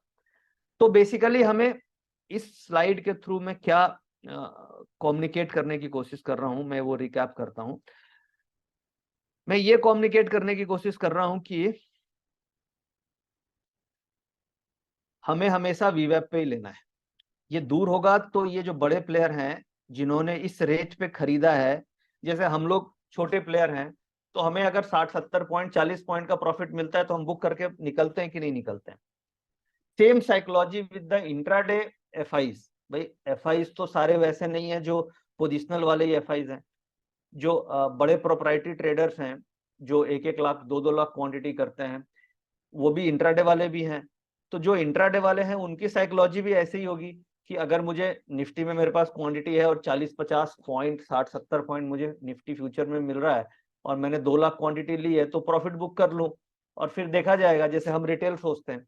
तो वैसे ही ये क्या करते हैं, आपका मूव हुआ, जैसे ही वीवैप से दूर हुआ इनको एक साइजेबल प्रॉफिट मिल रहा है, ये फटाक से बुक किया और फिर यहाँ पे इन्होंने फिर बुक किया, ये 2 लेवल पे बुक किया, नीचे आ गया। अब यहाँ पे ये एवरेज है तो ये फ्राइडे था इसलिए ये बड़ा बाउंस नहीं आया क्योंकि फ्राइडे के बाद वीकेंड आ गया।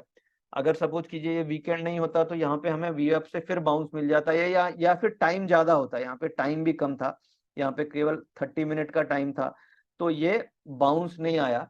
बट अगर सपोज कीजिए ये चीज 1 घंटे का टाइम होता, यही चीज अगर मेरे को 1 घंटे पहले होती तो ये आपको बाउंस मिल गया होता वीएफ से, but because of Friday factor हमें यहाँ पे साइडवेज हो गई मार्केट। तो हमें इस एग्जांपल से समझ में आ गया होगा कि हमें किस तरीके से एंट्री करनी है, किस तरीके से डेटा देखना है, किस तरीके से ट्रेड करना है।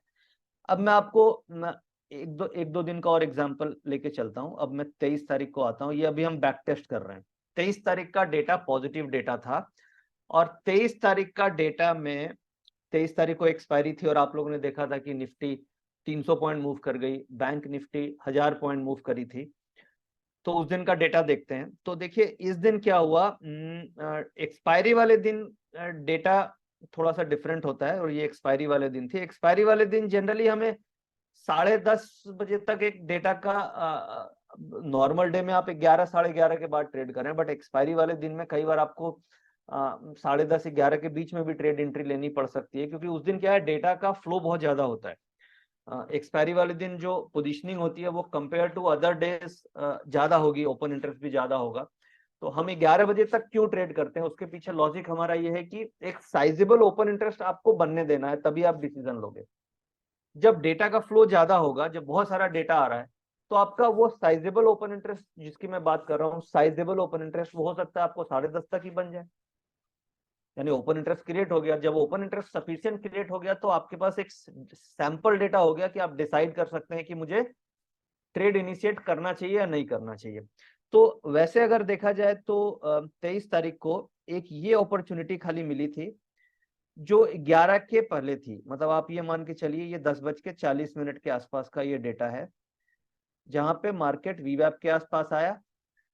पीसीआर का डेटा थ्रू आउट पॉजिटिव था, पीसीआर का डेटा थ्रू आउट पॉजिटिव था। और ये आप डेटा कहां से देख सकते हैं, अगर आपके पास कोई सोर्स है तो आप देख सकते हैं, अदरवाइज जो हमारे प्रीमियम टेलीग्राम कस्टमर्स हैं उनके लिए हम लोगों ने एक फैसिलिटी बना रखी है, जहां पे हर 15 मिनट में हम डेटा पोस्ट करते हैं। हर 15 मिनट में पीसीआर का डेटा पोस्ट किया जाता है, हर दिन 9:30 से 3:30 के बीच में।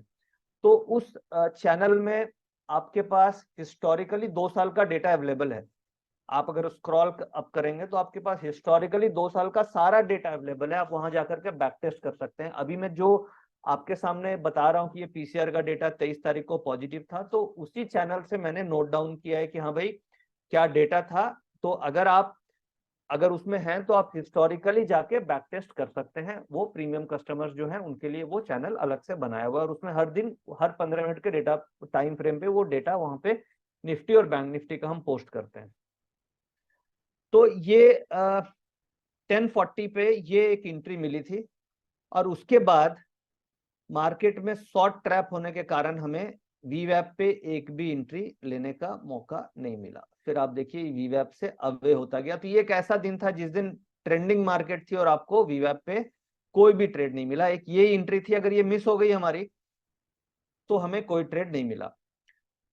अगर यहाँ पे आता तो हम ट्रेड इनिशिएट करते, आता तो नया ट्रेड लेते, आता तो लेते, बट कम से कम इस डेटा को देख के आपको ये समझ में आ गया कि मुझे पुट नहीं लेना है, मुझे पुट नहीं लेना है, प्रॉफिट पुट नहीं लेना है, तो आपका लॉस बच गया। तो मेरा अगर लॉस बच गया तो मार्केट में लॉस बचाना भी आपका एक तरीके से प्रॉफिट ही हो गया। लॉस बच गया तो आपका प्रॉफिट हो गया। तो इस तरीके से हम ये दिन भी देख रहे हैं कि 23 तारीख को अगर हम इस मेथड पे काम कर रहे होते तो क्या तो मुझे प्रॉफिट मिलता या मुझे लॉस मेरा बच जाता अगर मैंने पुट ऑप्शन ट्रेड किया होता तो। अब एक हम 22 को लेते हैं। 22 तारीख को भी हम लोग कॉल ऑप्शन ही ट्रेड कर रहे थे। अगर आप उसी पीसीआर डेटा के चैनल में जाएंगे तो वहां का डेटा पॉजिटिव था। मैं अभी दिखा दूंगा कि वो क्या है। डेटा पॉजिटिव था, और वो डेटा, अब देखिए डेटा पॉजिटिव है इस दिन। अब हम आते हैं 11 बजे के बाद हमें ट्रेड लेना है मान लीजिए, तो आपको देखिए कैसे अपॉर्चुनिटी मिल रही है खटाखट। यहाँ पे मिली, यहाँ पे आपको एंट्री मिली, फिर ये देखिए ये एक सॉलिड एंट्री मिली। अब कई लोग गलती क्या करते हैं, यहाँ पे एंट्री करते हैं और बोलते हैं भैया मुझे ऑप्शन में प्रॉफिट नहीं आ रहा है, और यहाँ पे लॉस बुक कर लेते हैं। यहाँ पे एंट्री करते हैं, ये लॉस बुक हो जाता है। यहाँ पे एंट्री करते हैं, यहाँ पे लॉस हो जाता है। ठीक है, तो इंस्टीट्यूशन क्या करेगा, वो कभी भी इस लेवल पे एंट्री नहीं करेगा। इंस्टीट्यूशन दो तरीके के होते हैं, एक तो होते हैं लॉन्ग टर्म वाले, एक होते हैं इंट्राडे वाले। तो जो हम लोग की फाइट है, हम लोग की फाइट है इंट्राडे वाले इंस्टीट्यूशन से हम लोग फाइट कर रहे हैं। और अगर हम एंट्री करेंगे अवे फ्रॉम अ वीवैप और जहां पे वो बेच देंगे, तो ऐसा ही तो होता है ना कि रिटेल को क्यों लॉस होता है, क्योंकि रिटेल वहां पे एंट्री करती है जहां पे बड़े प्लेयर बेच देते हैं, क्योंकि उनकी बाइंग की एवरेज नीचे होती है। क्योंकि ये जो वीवैप है, ये वीवैप हम आप नहीं बना सकते, ये फॉर्म ही बड़ा प्लेयर कर सकता है, क्योंकि बड़े प्लेयर की एवरेज से ही वीवैप बनेगी। हमारी 25 शेयर, 50 शेयर, 200 शेयर की एवरेज से वीवैप नहीं बन सकती। तो ये मान के चलिए ये जो एवरेज प्राइस है ना, ये एफआईज की बाइंग लेवल है, ये सपोर्ट लेवल है, ये एक बहुत बड़ा सपोर्ट लेवल है जहां पे एफआईज की बाइंग है।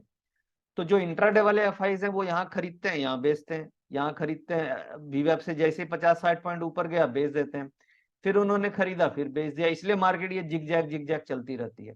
तो इसलिए हमें जब भी ट्रेड लेना है ऑप्शन में, हमें वीवैप पे ही लेना है, नहीं तो ट्रेड ही नहीं लेना है। आपको मिले नहीं मिले कोई बात नहीं, हमें लेना है तो वीवैप पे लेना है जहां पे एफआईज की बाइंग एवरेज है। नहीं मिलेगा तो हम उस दिन आराम करेंगे, बट हम लॉस नहीं देंगे, ये आपका प्राइमरी एम होना चाहिए। तो अगर आपका पीसीआर का डेटा पॉजिटिव है, पीसीआर का डेटा पॉजिटिव है और इम्बैलेंस है, पॉजिटिव इम्बैलेंस है, तो आप ये पकड़ लिए कि कॉल लेना है। और फिर हमें ये समझ में आ जाएगी कि ये जो एवरेज आ रही है ना, ये जो एवरेज आ रही है बायर एवरेज है, ठीक है। तो इसके ऊपर जैसे यहाँ पे आ जाए आप कॉल ले लो, फिर यहाँ पे आ जाए फिर आप कॉल ले लो, इस तरीके से आप एंट्री पे फोकस कर सकते हैं।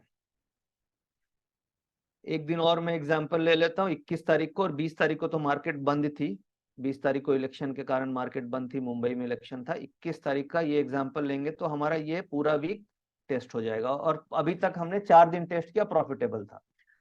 अभी ये 21 तारीख का भी डेटा पॉजिटिव था, ये मैं अभी आपको चैनल में जाके दिखाता हूँ। अब देखिए 21 तारीख को डेटा में पॉजिटिव था, इसमें मूव क्या हुआ है, 11 बजे के आसपास ही ये मूव चालू हो गई, ये अर्ली मूव हो गई यहाँ पे। ये देखिए यहाँ से बेसिकली क्या है, 10:30 से 11 के बाद, 10:30 के बाद कभी भी मूवमेंट आ सकती है, हमें 10:30 के बाद कभी भी ध्यान रखना चाहिए, डेटा के हिसाब से कभी भी मूवमेंट मिल सकती है। तो यहाँ से ये मूव आई, अगर ये मूव आपकी कैच हो गई तो बहुत अच्छी बात है, नहीं तो फिर ये एक मूव मिली एवरेज के आसपास। अब देखिए यहाँ पे ऐसा क्या है जो यहाँ पे टच होते ही करंट मारता है मार्केट को। आप ये देखिए ना, ये टच होते ही ये कितना मूव किया यहाँ से, ये आपको छोटा नहीं है, ये कम से कम 30 पॉइंट, ये जो इतना सा ये मूव है ना, ये 50 पॉइंट का मूव है, ये आप कैलकुलेट कीजिए। ये जो वीवैप है, ये देखिए इस लेवल पे हम लोग हैं, ये देखिए ये लेवल है 70, और ये जो बाउंस किया है ये 20, ये देखिए ये दोनों डिस्टेंस देख रहे हैं, ये 50 पॉइंट का शार्प जर्क है। और अगर आपने यहाँ पे कॉल ऑप्शन ली होती स्पॉट के हिसाब से, तो आपका जो 25-30 पॉइंट का टारगेट है वो खटाक से यहाँ पे अचीव हो जाता है। और इस दिन हम लोगों ने कॉल ऑप्शन में ट्रेड किया था और हमें पैसे प्रीमियम चैनल में यहाँ पे मिल गए थे। तो बेसिकली ये ट्रेड छूट गया था, ये ट्रेड हम नहीं ले पाए थे, और हम लोग वेटिंग वेटिंग वेटिंग वेटिंग, फिर ये ट्रेड में हम लोगों ने एंट्री किया। यहाँ पे एक ट्रेड लिया था बुल कॉल स्प्रेड, बट इसमें पैसा हमें छोटा मिला, और यहाँ पे हमें फटाक से पैसे मिले थे क्लोजिंग में। तो इस तरीके से ये हमने अभी टेस्ट किया आपके सामने 4 ट्रेडिंग सेशन, और आपने देखा होगा कि चारों के चारों ट्रेडिंग सेशन हमारे इस डेटा के बेसिस पे प्रॉफिटेबल रहे। और ये डेटा आप किधर से देख सकते हैं, ये डेटा आप देख सकते हैं, वो मैं आपको अभी दिखा देता हूँ। जो लोग इस उसके बाद हम फटाफट नेक्स्ट 15 मिनट्स में हम क्लोज आउट करेंगे, फटाफट हम कंक्लूड करेंगे क्या चीजें हैं। और ये डेटा चैनल में आपको दिखा देता हूं जहां से आप जाके देख सकते हैं ये डेटा को। ये देखिए अभी आप देख पा रहे होंगे यहाँ पे, अभी मैंने खोला है, ये है पीसीआर डेटा चैनल, जिसमें करीब 14,000 मेंबर्स हैं हमारे।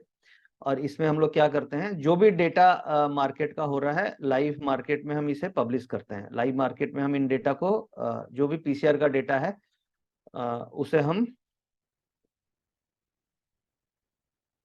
ये देखिए हिस्टोरिकली पब्लिश करते हैं। तो जैसे आप ये देखो 24 तारीख का डेटा हो गया, ये देखिए 24 तारीख का ये डेटा आपको दिख रहा है ना, पूरा ग्रीन है, पूरा ग्रीन है, यानी पीसीआर पॉजिटिव है। अब अगर आप हिस्टोरिकली आप 23 को भी आ जाइए, 22 हो गई, इस तरीके से आप पीछे जाएंगे तो आपको 2 साल का डेटा मिल जाएगा। जो ऑलरेडी मेंबर हैं जो इसको देख रहे हैं, वो जाकर के जो भी मैंने बैक टेस्टिंग करी वो आप देख सकते हैं। अभी देखिए मैंने 23 का डेटा खोला, यहाँ पे आपको डेट दिख रही होगी, ये 23 का डेट है, ये देखिए 23 का डेट था, और ये 23 का डेटा मैंने अभी आपके सामने खोला है। तो 23 का भी आप देखो पीसीआर का डेटा पॉजिटिव है, तो उसी हिसाब से हम ट्रेड लेंगे। अब इसी तरीके से 22 है, 20 है, 21 है, ये सारे हिस्टोरिकल डेटा, मतलब आप चाहोगे तो मई का पूरा डेटा है, पूरा जून जुलाई अगस्त सितंबर, हिस्टोरिकली आप जितना चाहो उतना डेटा जा करके यहाँ पे आप देख सकते हैं। तो ये तरीका है, जैसे आप चाहो हिस्टोरिकली आप बैक टेस्ट कर सकते हैं। अब हम अपने प्रेजेंटेशन में आते हैं और एक बार देखते हैं कि क्या क्या हमारे टॉपिक्स हैं जो हमें कवर करने हैं, और हम फिर कंक्लूड करेंगे।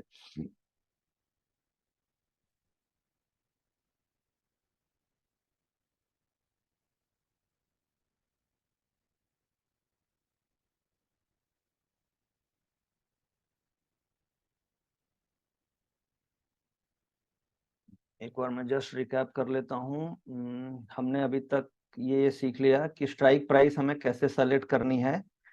ये आपको समझ में आ गया होगा कि हमें स्पॉट के हिसाब से ही देखनी चाहिए स्ट्राइक प्राइस। और डायरेक्शन कैसे फाइंड करना है हम ये भी समझ लिए कि एटीएम प्लस 1 और -1, ये हम समझ गए। पॉइंट 2 क्लियर हो गया। पॉइंट 3 में हमें एंट्री पॉइंट पे हम लोगों ने देख लिया वीवैप क्यों इंपॉर्टेंट है, हमें वीवैप पे क्यों लेना चाहिए, इंस्टीट्यूशंस वीवैप कैसे फॉलो करती है। फिर हमने चौथा बैक टेस्ट भी कर लिया कि चलो भाई हम बैक टेस्ट करते हैं। अब हम एक ये 5वां पॉइंट पे डिस्कस कर लेते हैं फटाफट कि हमें स्टॉप लॉस कैसे डिराइव करना चाहिए और टारगेट कैसे निकालना चाहिए। तो मैं आपको एक सिंपल फार्मूला दूंगा, क्या तो आप वो फार्मूला यूज कर सकते हैं जिससे आप एक्सेल पे आप खुद से बना सकते हो। सिंपल कैसे बनाना है मैं भी सिखा देता हूँ। या फिर आप रैंडम, अगर आप कैलकुलेशन नहीं करना चाह रहे हैं तो आप रैंडम एक क्या स्टॉप लॉस होना चाहिए वो भी मैं आपको बताने की कोशिश करता हूँ। और फिर मैं डिस्कस करूंगा की लेशंस हमें क्या क्या ध्यान में रखना चाहिए। हो सकता है ये हम करीब करीब क्वेश्चन आंसर लेते लेते 12:30 तक हम फिनिश करने की कोशिश करेंगे। 12:30 तक हम इवेंट को क्लोज आउट करेंगे। अभी आधे घंटे अभी हमारे पास हैं।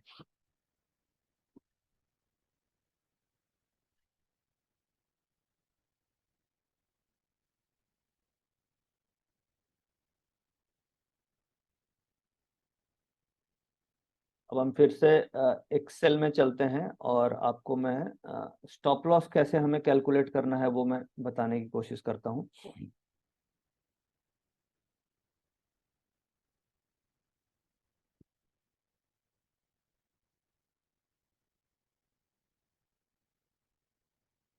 हाँ, अब मेरी एक्सेल आपके सामने आ रही होगी। अनुज जी, एक्सेल आ रही है?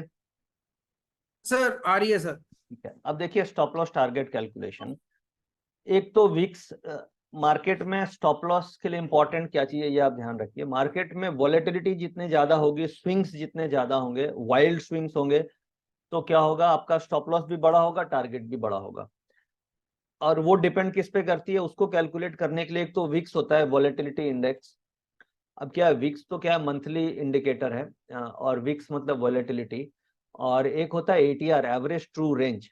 एवरेज ट्रू रेंज यानी कि क्या एवरेज रेंज चल रही है आपके ऑप्शंस की। यानी सपोज कीजिए, और ये एटीआर मैंने निकाला है 15 मिनट के टाइम फ्रेम पे, यानी 15 मिनट के कैंडल के टाइम फ्रेम पे।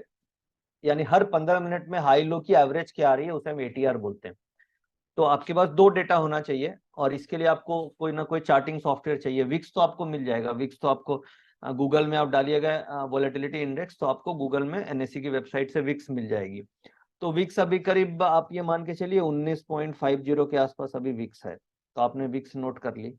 अब आपको एवरेज टू रेंज यानी हर 15 मिनट की हाई लो की एवरेज आपके ऑप्शंस की क्या है। सपोज कीजिए आप कॉल ऑप्शन ट्रेड कर रहे हो, कॉल ऑप्शन आप 23,000 की ट्रेड कर रहे हैं। ठीक है, इसका भाव है 155 रुपया।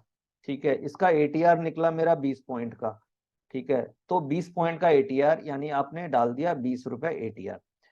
अब आपको विक्स जो है, विक्स मल्टीप्लाइड बाई एटीआर, इन दोनों का मल्टीप्लीकेशन ये आ गया, VIX multiplied by ATR divided by 10। अब आप बोलोगे 10 से क्यों डिवाइड किया है, क्योंकि जो विक्स है ना, वोलेटिलिटी इंडेक्स जो है, वो उसका डिनोमिनेशन नॉर्मली 10, 11, 12, 13, 14, 15, 16, 20, 21, 22, 25, 26, 30, 32 इस तरीके से विक्स चलती है। विक्स जनरली 7, 8, 10 से नीचे कम जाती है, और 100 से ऊपर भी विक्स कम देखी गई है, नहीं के बराबर देखी गई है। कभी कभी 2008 में या के आसपास हुआ था 100 के ऊपर। बट जो नॉर्मली विक्स होती है वो 10 से लेके 12, 14, 15, 18, 20, 25, 30, 35 इस तरीके से होती है। तो इस उसे नॉर्मलाइज करने के लिए हम 10 से डिवाइड कर देते हैं उसको। ठीक है, तो VIX multiplied by ATR divided by 10, तो आपको 39 पॉइंट का स्टॉप लॉस आ गया। यानी कि आपका स्टॉप लॉस क्या होना चाहिए इस ऑप्शंस का, इस ऑप्शन का होना चाहिए, ये वाला स्टॉप लॉस होना चाहिए आपका 39 पॉइंट। यानी आपका राइट स्टॉप लॉस क्या बनता है, अगर 155 में आप ले रहे हैं तो आपका स्टॉप लॉस बनता है 116 रुपए का। 116 रुपए का आपका स्टॉप लॉस बनता है, VIX multiplied by ATR divided by 10। ठीक है। अगर सपोज कीजिए इलेक्शन के बाद वोलेटिलिटी घट जाती है, वोलेटिलिटी घट के 15 आ जाती है, तो आप देखिए 15 जैसे ही विक्स आएगी आपकी जो ये है स्टॉप लॉस कम हो जाएगा, 30 रुपए बच गया, यानी कि कम विक्स रहेगी तो आपका 125 का SL आ गया। अगर सपोज कीजिए ATR कम हो जाता है, ATR भी 15 आ जाता है, तो आपका स्टॉप लॉस और 23 रुपए का हो जाएगा। यानी विक्स कमेगी तो आपका, नॉर्मली विक्स कमेगी तो ATR भी कमेगा, तो स्टॉप लॉस छोटा हो जाएगा। और विक्स ज्यादा होगी, वॉलेटिलिटी ज्यादा होगी, तो हम छोटे स्टॉप लॉस पे जब भी आप काम करोगे वो हिट कर देगा मार्केट। जब विक्स ज्यादा है, ATR ज्यादा है, तो कई बार हम क्या गलती करते हैं, हम छोटे स्टॉप लॉस पे ट्रेड लेने की कोशिश करते हैं, और छोटे स्टॉप लॉस पे आप ट्रेड लोगे वो हिट कर देगा, क्योंकि मार्केट में ऐसे ऐसे ऐसे ऐसे ऐसे ऐसे बार बार हो रहा है। तो आप छोटा स्टॉप लॉस पे ट्रेड करोगे तो आपका वो हिट हो जाएगा, क्योंकि आपने रेंज के हिसाब से कैलकुलेशन नहीं करी है। और अगर आप विक्स और इस रेंज के हिसाब से, जैसे अभी क्या है 19.5 की विक्स है और 20 का ATR है, तो 39 पॉइंट का स्टॉप लॉस ये ट्रिगर करना मार्केट को बहुत मुश्किल होगा, अगर आपने डायरेक्शन के हिसाब से लिया और आपने वीवैप पे लिया। अगर आप सपोज करो वीवैप से 80 पॉइंट दूर लेंगे तो ट्रिगर हो ही जाएगा, क्योंकि ये जो स्टॉप लॉस की कैलकुलेशन है ये वीवैप से, वीवैप के हिसाब से अगर आपकी एंट्री है तभी ये वैलिड स्टॉप लॉस है। अगर आप सपोज करो वीवैप से 80 पॉइंट दूर लेते हैं और आप फिर ATR के हिसाब से लेते हैं तो वो वैलिड नहीं है, क्योंकि वहां पे आपने ऑलरेडी 40 पॉइंट तो दूर ही लिया है, तो आपका तो वो 40 वो तो गया ही, और उसके बाद 39 पॉइंट ये कैलकुलेशन भी गई, तो आपका बहुत बड़ा स्टॉप लॉस हो जाएगा। तो ये मेथड तभी वैलिड है जब आप वीवैप पे एंट्री करते हैं। और टारगेट भी आपका इसी तरीके से, टारगेट क्या है 1:1.5 का होना चाहिए। यानी अगर आपका स्टॉप लॉस 39 आ रहा है तो 1.5 टाइम्स यानी 59 रुपीज का आपका टारगेट होगा। यानी अगर आप टारगेट कैलकुलेट करोगे तो 155 पे आप खरीद रहे हैं तो आपका 59, ये करीब करीब 214 मैक्सिमम टारगेट होना चाहिए। अब क्या है, टारगेट 214 का मतलब ऐसा नहीं है कि टारगेट वो अचीव होगा, यहाँ पे मैं ये दिखाने की कोशिश कर रहा हूँ कि मैक्सिमम टारगेट आपका 214 रुपया हो सकता है और मैक्सिमम स्टॉप लॉस आपका 39 हो सकता है। अब इसी रेंज में आपको अपना टारगेट और स्टॉप लॉस डिराइव करना है, क्योंकि अगर ये हो सकता है 200 रुपया जाकर के वहां पे इंस्टीट्यूशन ने बेचना चालू कर दिया क्योंकि एवरेज से बहुत ज्यादा दूर हो गई, तो ये भी हमें ध्यान रखना है कि एवरेज से कितना दूर चला गया प्राइस। नॉर्मली जो मेरा अपना एक्सपीरियंस है कि अगर वीवैप से 50 से 60 पॉइंट दूर चली जाती है प्राइस तो वो वापस एवरेज के आसपास रिवर्ट करती है, यानी कि ऑप्शन में आपको एट द मनी में 30-35 पॉइंट का प्रॉफिट मिल रहा है तो हमें बुक करके भाग जाना चाहिए, क्योंकि फिर वो आपको वापस मिलेगी। यानी ऑप्शन में 30 से 40 पॉइंट का प्रॉफिट जब भी मिला एट द मनी में, आप ऑप्शन को जय सिया राम करके बेच के निकल जाइए ऑप्शन, और फिर आप वापिस, आपको नीचे जब वापस मिले तब आप एंट्री वहां पे करें। तो ये मेरा हो गया कि हमें किस तरीके से स्टॉप लॉस और टारगेट सेट करना चाहिए। तो ये हमें समझ में आ गया। अब कुछ की इंपॉर्टेंट पॉइंट में फटाफट ले लेता हूं कि क्या क्या इंपॉर्टेंट पॉइंट है जिसे हम ध्यान में रखना चाहिए।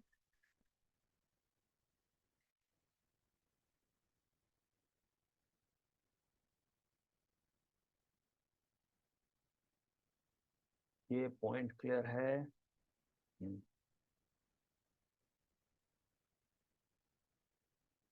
यू फ्रॉम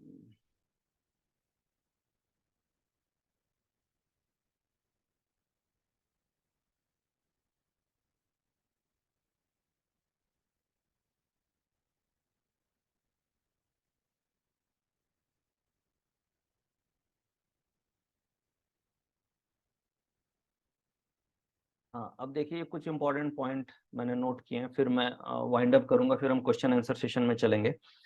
देखिए जो भी पॉइंट्स हम लोगों ने आज डिस्कस किए, ये सारे मैंने अपने प्रैक्टिकल एक्सपीरियंस और हमारी जो टीम है, हमारी रिसर्च टीम है, काफ़ी रिसर्च के बाद ये हमें समझ में आई है। तो एक तो ये मेरे हिसाब से तो 70% एक्यूरेसी है इसमें। आप इसे कल से ही स्टार्ट कर सकते हैं, और इसे कल से आप स्टार्ट करें तो कैसे करें? आप स्टार्ट करें विद अ लोअर कैपिटल। एक हो गया कि आप इसे, लोअर कैपिटल का मतलब अभी तो क्या 25 शेयर का भी लॉट साइज हो गया है, 25 का लॉट है, तो बहुत ज्यादा आपकी, आप 10,000 5,000 का भी, 10,000 का भी कैपिटल है तो आप कर सकते हो। सपोज कीजिए, मान लीजिए आपने 10,000 से स्टार्ट किया, मिनिमम कैपिटल मैं मानता हूँ, और आपको उसमें लॉस पर ट्रेड 1,000-1,200 रुपए का रखना है, 1,000-1,200 रुपए के आसपास रखना है। एंट्री आपको वीवैप पे लेनी है। तो मान लीजिए अगर आपको एक ट्रेड में 1200 नहीं 25 का लॉट है ना, तो 30 पॉइंट का स्टॉप लॉस रखेंगे तो 750 रुपए लगेगा आपको, 750 रुपया लगेगा। मैक्सिमम लॉस में मानता हूँ 30 पॉइंट का, तो 750 रुपया लगा एक लॉट में। तो आप कम से कम 7-8 बार ट्रेड करेंगे और 7-8 बार आपका लॉस होगा तो 10,000 आपका पूरा चला जाएगा। और अगर आपका 50-50% भी रेशियो आ गया तो आप लॉस नहीं करोगे, ब्रेक इवन में रहेंगे।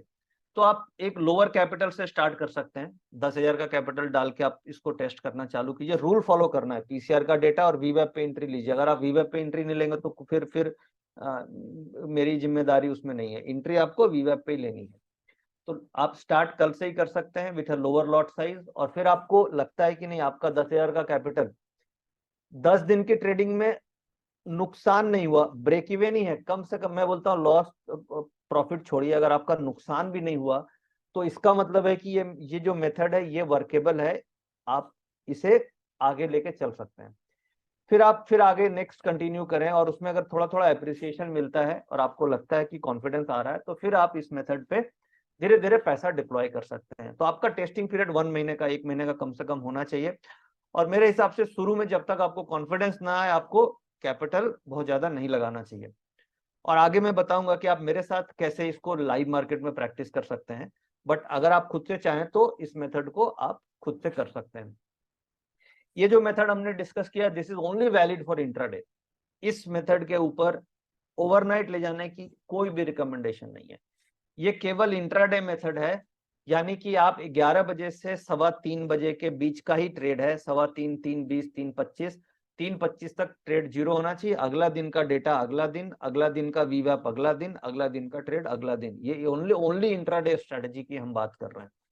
और आप अगर कोई भी नेकेड पोजीशन मेरे हिसाब से ओवरनाइट कैरी नहीं करनी चाहिए। आप अगर ओवरनाइट कैरी कर रहे हो तो हेज लेकर के जाओ, क्योंकि मैक्सिमम नुकसान हमें ओवरनाइट ही ऑप्शंस में होता है। इंट्राडे में तो हम मैनेज कर लेते हैं, बट ओवरनाइट गैप डाउन या गैप अप को आप मैनेज नहीं कर सकते। तो हमें नेकेड ऑप्शंस ओवरनाइट कैरी नहीं करनी चाहिए, क्योंकि options is a wasting asset. Option एक ऐसी सब्जी है जिसे आप फ्रिज में नहीं रखेंगे तो वो शाम होते होते वो गर्मी के कारण वो सूख जाएगी। तो ऑप्शंस का जो विनिंग रेशियो होता है वो केवल 33% होता है। क्यों 33% होता है? क्योंकि जो ऑप्शन में अगर आपने बाय किया ऑप्शन, तो मार्केट ऊपर जाएगी तो प्रॉफिट आएगा, इसी सेम लेवल पे रहेगी तो भी लॉस हो जाएगा। आपको 33% चांस है ऊपर जाने का, 33% चांस है सेम लेवल पे रहने का, और नीचे भी जाने का 33% चांस है। तो जब आप ऑप्शन बाय करते हैं तो आपका विनिंग चांस कितना है? केवल 33% ही है, क्योंकि साइडवेज भी हो सकती है, नीचे भी जा सकती है। तो आप ऐसे wasting asset and perishable asset में ट्रेड करने की कोशिश कर रहे हैं जिसकी बाइंग से ही 67% लूजिंग साइड है आप। और अगर आपने वीवैप से ऊपर ले लिया तो मैं तो बोलूंगा कि 90% आप लूजर होंगे। इसलिए सेबी का डेटा बोलता है कि 90% ट्रेडर लॉस करते हैं, क्योंकि उनकी एंट्री सही नहीं होती है। तो इस हिसाब से इसे हमें तभी लेना चाहिए जब वीवैप पे, और पेरिसेबल एसेट है, ये एक तरीके से सब्जी है जो गल जाती है अगर इसे मैनेज ठीक से आप नहीं करेंगे। ओवर ट्रेडिंग से आपको बचाता है, अगर आप वीवैप पे एंट्री करेंगे तो आपको ओवर ट्रेडिंग से बचाएगा ये। और वीवैप पे एंट्री करनी है और trade in the direction of PCR data, यानी आपको पीसीआर डेटा के डायरेक्शन में ही ट्रेड करना है। क्वेश्चन आंसर सेशन में जाने के पहले एक बार बड़ा इंपॉर्टेंट पॉइंट में मिस कर गया था। ये इलेक्शंस का डेटा किस तरीके से बन रहा है, देखिए ये अभी मैंने आपके सामने डेटा, अनुज जी मेरा डेटा आ रहा है? हाँ रॉयटर जी, आ आ रहा रहा है? है सर, आ रहा है सर, अभी बिल्कुल देखिए राइट। ये बड़ा इंटरेस्टिंग चीज है। और हम लोग, मैंने अभी आपके सामने ये जून खोला है, ये देखिए हम जून है और जून का फर्स्ट वीक खोला है। ये देखिए 1 2 3 4 5, तो ये फर्स्ट वीक खोला है। और फर्स्ट वीक में हम अभी 23,000 मैंने पकड़ लिया, 23,000 के आसपास हम लोग हैं। 22,950 ये लेवल है। तो अभी क्या है, ये प्रीमियम देखिए 23,000 की कॉल में कितना प्रीमियम है? 435 रुपया। और अभी, और नॉर्मली ये कितना होना चाहिए? ये नॉर्मली होना चाहिए 150 200 से ज्यादा नहीं होना चाहिए। तो ये 435 रुपया एक तो प्रीमियम है।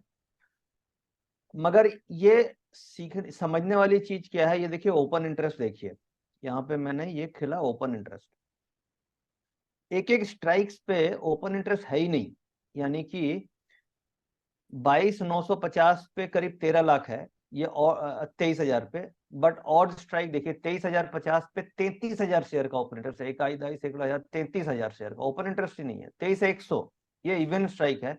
और इसके ऊपर आप देख रहे हैं 1,47,000 शेयर का ओपन इंटरेस्ट है, ये देखिए ये वाला, ये देखिए ना, ये ओपन इंटरेस्ट ही नहीं है। यहाँ पे थोड़ा ओपन इंटरेस्ट है 23,000 पे, ये 23,000 पे तो ओपन इंटरेस्ट है 13 लाख का, बट 22,900 पे 1 लाख शेयर का ओपन इंटरेस्ट है यार, ओपन इंटरेस्ट ही नहीं है ये, यानी कि मार्केट में प्लेयर ही नहीं है, पार्टिसिपेंट्स ही नहीं है। तो हमें, जब मार्केट में बड़े पार्टिसिपेंट्स ही नहीं है, तो क्या हमें पार्टिसिपेट करना चाहिए इस ट्रेड में?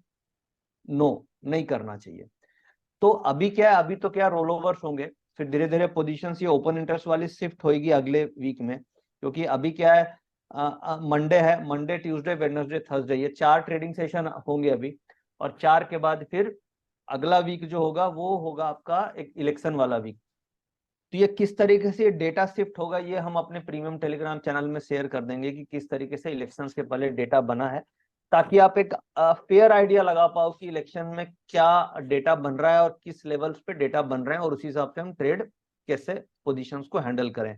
बट अभी करंट सिचुएशन में तो डेटा बिल्कुल ही कम है, और अगर मैं इन 5 स्ट्राइक्स को ही लूं तो 5 स्ट्राइक मिला के केवल 16 लाख शेयर का ओपन इंटरेस्ट है, जो बहुत ही कम है बिफोर इलेक्शन, क्योंकि इतना बड़ा अगर इवेंट आ रहा है तो इवेंट के पहले तो पोजीशंस होनी चाहिए मार्केट में। तो इवेंट के पहले पोजीशंस अभी फिलहाल ऑप्शंस में तो काफी लाइट है। फ्यूचर में थोड़ा हमें देखना, फ्यूचर में रोल ओवर्स हो रहे हैं, अभी शॉर्ट ट्रैप है, और ये जो मंथ एंड होने वाला है, ये मंथ मुझे लग रहा है कि अभी यहाँ से और रैली बनेगी, और हो सकता है 23,300 तक भी चली जाए, क्योंकि शॉर्ट ट्रैप है मार्केट में, और शॉर्ट कवरिंग, क्योंकि शॉर्ट कवरिंग आई थी और ये शॉर्ट कवरिंग और आ सकती है। तो अभी हम लोग 23,050 के आसपास हैं, मतलब अगर आप देखोगे स्पॉट लेवल 22,950 है, तो आपको ये मान के चलिए एक्सपायरी 23,200 तक भी हो सकती है। तो व्यू इस वीक हम पॉजिटिव रख के चलेंगे, पुट पे कोई भी दिमाग अभी नहीं लगाना चाहिए हमें, क्योंकि मार्केट शॉर्ट ट्रैप हो गया है लास्ट 4-5 दिनों में। और अगर इसी में पुट का डेटा अगर हम थोड़ा सा देख लें, तो पुट का डेटा में आप देखिए ये 12 लाख शेयर का ही ओपन इंटरेस्ट है, ओपन इंटरेस्ट ही नहीं है अभी। यहाँ पे 8 लाख, यहाँ पे 47,000, यहाँ पे कुछ भी नहीं है। तो ये पोजीशंस अभी फिलहाल तो नहीं है। तो इलेक्शन वाले वीक में अभी कुछ ज्यादा कुछ हो नहीं रहा है। बाकी 3-4 ट्रेडिंग सेशन में देखते हैं ये कैसे पोजीशन रोल ओवर होती है, कैसे शिफ्ट होती है, तो फिर हम आपको प्रीमियम टेलीग्राम चैनल पे बता देंगे कि किस तरीके से डेटा बन रहा है, और ये टेबल हम आपको दे देंगे, तो आपको इससे आइडिया लग जाएगा कि क्या पोजीशंस बनी है। बट अभी अभी का डेटा देख के यही समझ में आ रहा है कि अभी कोई खास पोजीशनिंग नहीं है। उसका रीजन ये हो सकता है कि प्रीमियम्स ओवर प्राइस्ड है, ओवर प्राइस प्रीमियम है, और तो जो ऑप्शन राइटर है ना, वो ऑप्शन बेचना भी नहीं चाह रहे हैं, because of over price premium में भी नहीं बेच रहे हैं, क्योंकि इलेक्शंस में के रिजल्ट्स के बाद डर लग रहा है कि पता नहीं क्या मूवमेंट हो सकती है। तो बट हो सकता है मतलब मुझे जो एक्सपेक्टेशन डेटा को देख के लग रहा है वो पॉजिटिव साइड ही सारा कुछ अभी तो बिल्टअप दिख रहा है। बट पोजीशन के हिसाब से अभी पोजीशन काफी लाइट है मार्केट में। तो ये ऑब्जर्वेशन है इलेक्शन रिलेटेड डेटा की, जो हम अभी देख पा रहे हैं। अब आप अनुज क्वेश्चन आंसर सेशन में चल सकते हैं। Thank you very much sir. आपने एक सवाल का तो जवाब अभी दे ही दिया है कि इलेक्शंस को लेकर किस तरीके का व्यू बन रहा है या किस तरीके से हम लोग आगे टारगेट एक करेंगे। क्वेश्चन अभी आ रहा था कि हाँ, क्या मैं आज सब्सक्राइब करता हूं तो जो नॉर्मल चल रहा है उसके अलावा भी कुछ हमें डिस्काउंट मिलेगा क्या? तो सागर, एक बार अगर आप हो तो आप ये आंसर कर सकते हैं। इसमें जैसे हमने बताया कि अभी करंटली हम एक्स्ट्रा मंथ्स ऑफर दे रहे हैं आप सभी को, तो इससे आपका जो भी करंट कॉस्टिंग है वो ऑलरेडी कम हो जाएगा एक्स्ट्रा मंथ्स की वजह से। प्लस अगर आप इसको आज ही सब्सक्राइब करोगे तो जो भी हम एक्स्ट्रा मंथ्स दे रहे हैं उसमें प्लस हम 1 मंथ आपको एक एक्स्ट्रा ऐड करके दे देंगे, तो वो एक आपके एक लिए यूजर की और ये कॉस्ट कम हो जाएगी आपकी। एक यूजर की क्वेरी है कि सपोज कीजिए वो 3 महीने लेता है, तो क्या उसको 5 महीने मिल जाएंगे? यस, अगर आज ही सब्सक्रिप्शन होता है तो 5 महीने मिल जाएंगे। और अगर कोई 6 महीने का लेता है तो उसको कितना एक्स्ट्रा मिलेगा? 6 महीने पे 3 महीना एक्स्ट्रा मिल जाएगा। अच्छा, मतलब 1 मंथ ऐड हो जाएगा हर प्लान पे। Right right. तो 3 महीना लेगा तो 5 महीना मिलेगा, 6 महीना लेगा तो 8 महीना मिलेगा, और 12 महीना लेगा तो 16 महीना मिल जाएगा, राइट? 6 महीना लेगा तो 9 मंथ मिलेगा। अच्छा, 2 6 महीना + लेगा 1। तो हाँ 9 मिलेगी, ठीक है। हाँ तो बहुत अच्छा है। ठीक है, तो राइट। आप लोग देख सकते हो अभी काफी अच्छे ऑफर्स स्टॉक काट के आए हुए हैं, आप लोग आज के लिए रिव्यू कर सकते हैं। ठीक है, नेक्स्ट क्वेरी। सर कुछ वीवैप को लेकर लोगों का टाइम फ्रेम को लेकर क्वेश्चन है कईयों का कि रिलेटिवली वीवैप से कितना हम लोग दूर रहें ताकि एंट्री ले सकें, क्या किस तरीके से रहेगा वो थोड़ा सा अगर आप देखिए, वीवैप से आप अगर 15-20 पॉइंट की रेंज में है ना तो आप ले सकते हैं। अगर आप सपोज 40-50-60 पॉइंट दूर हैं तो वीवैप पे नहीं लेना चाहिए, क्योंकि 10-15 पॉइंट दूर है तो क्या है कि अगर सपोज फॉलिंग है, दो तरीके का है। एक तो कंसोलिडेशन हो रहा है और फिर वीवैप के आसपास है, और एक हो रहा है कि ऊपर से ऐसे ऐसे ऐसे ऐसे नीचे आ रहा है फिर वीवैप पे आ रहा है। तो जब ऊपर से नीचे आ रहा है तो उस समय थोड़ा कॉशियस रहना है, उस समय आप उसे नीचे आने दो और वीवैप के आसपास आने दो, तब लीजिएगा। बट जैसे कई बार क्या होता है कि साइडवेज कंसोलिडेशन हो रहा है और वीवैप के आसपास ही हो रहा है, तो उस समय आप वीवैप से ब्रेकआउट होता है तो आप ले सकते हैं। तो ये सब देखिए चीजें क्या है, आपको एक बार में तुरंत मैं इतने कम टाइम में नहीं सिखा सकता। ये जो मार्केट में सीखने की चीजें नहीं, आपको हर दिन प्रैक्टिस करेंगे तो आपको अपने आप लाइव में आप देखेंगे ना क्या हो रहा है कैसे हो रहा है, तो आप सीखते चले जाओगे। क्योंकि हर दिन की कंडीशन अलग होगी, हर दिन एक जैसी कंडीशन नहीं मिलेगी, हर दिन अलग अलग सिचुएशन होगा। और जब आप लाइव ट्रेडिंग करेंगे तो आपके वो मेमोरी में आ जाएगी कि अच्छा ऐसा से ऐसा होता है, ऐसा होता है। तो जब आप इसे कल से जब लाइव प्रैक्टिस करेंगे तो आपको समझ में आ जाएगा। बट मेरे एक्सपीरियंस के हिसाब से अगर कंसोलिडेशन है तो आप वीवैप के आसपास एंट्री कर जाओ, अगर फॉलिंग है तो वीवैप से जब तक रिवर्सल नहीं हो तब तक आप एंट्री मत करो।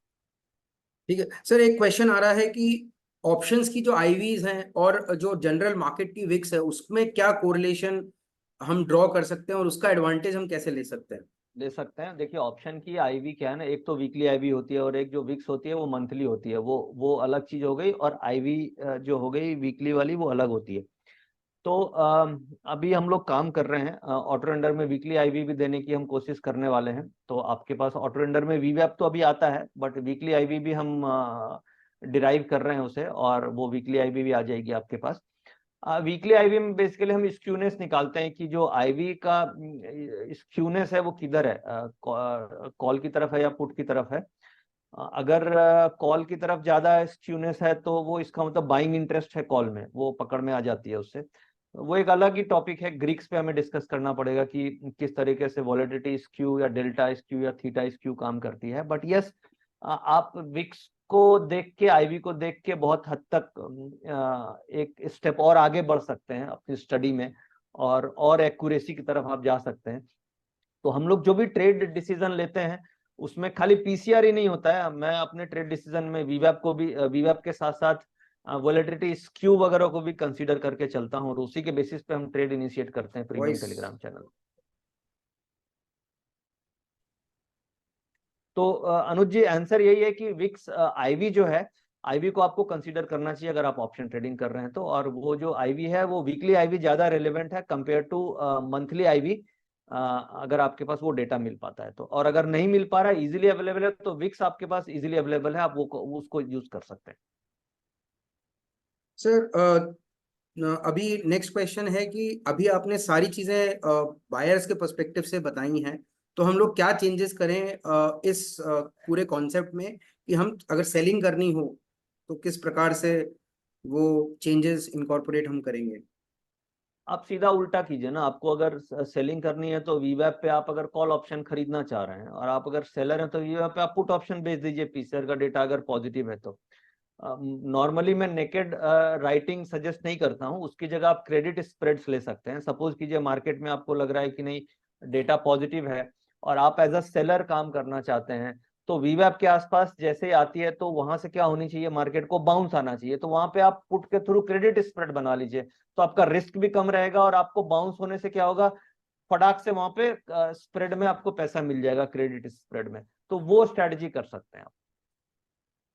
सर नेक्स्ट क्वेश्चन है कि जैसे वीवैप के साथ अगर हम लोग ऑप्शंस में कुछ ईएमए की थ्योरीज हम लगाएं तो वो किस तरीके से फायदेमंद हो सकती है? आप देखिए सिंपल मूविंग एवरेज उसके साथ यूज कर सकते हैं, क्योंकि एक एवरेज यूज करेंगे तो ट्रेंड का आइडिया लगता है कि एवरेज का स्लोप क्या है। भाई एवरेज का स्लोप इंपॉर्टेंट है। कई बार क्या होता है, हम एवरेज देखते हैं कि एवरेज के ऊपर प्राइस चल रहा है तो हम पॉजिटिव मानते हैं, बट एवरेज का स्लोप देखना आपको इंपॉर्टेंट है। तो वीवैप तो अपनी जगह आप लगा ही सकते हैं, उसके साथ साथ आप सिंपल मूविंग एवरेज लगा लीजिए, उससे आपको एक ट्रेंड का स्लोप का आइडिया लग जाएगा कि हाँ भाई ट्रेंड का पॉजिटिव स्लोपिंग अपवर्ड अपवर्ड अगर स्लोपिंग सिंपल मूविंग एवरेज है तो इसका मतलब ट्रेंड पॉजिटिव, और वीवैप के ऊपर चल ही रहा है तो इसका मतलब आप राइट ट्रेंड में ट्रेड कर रहे हो।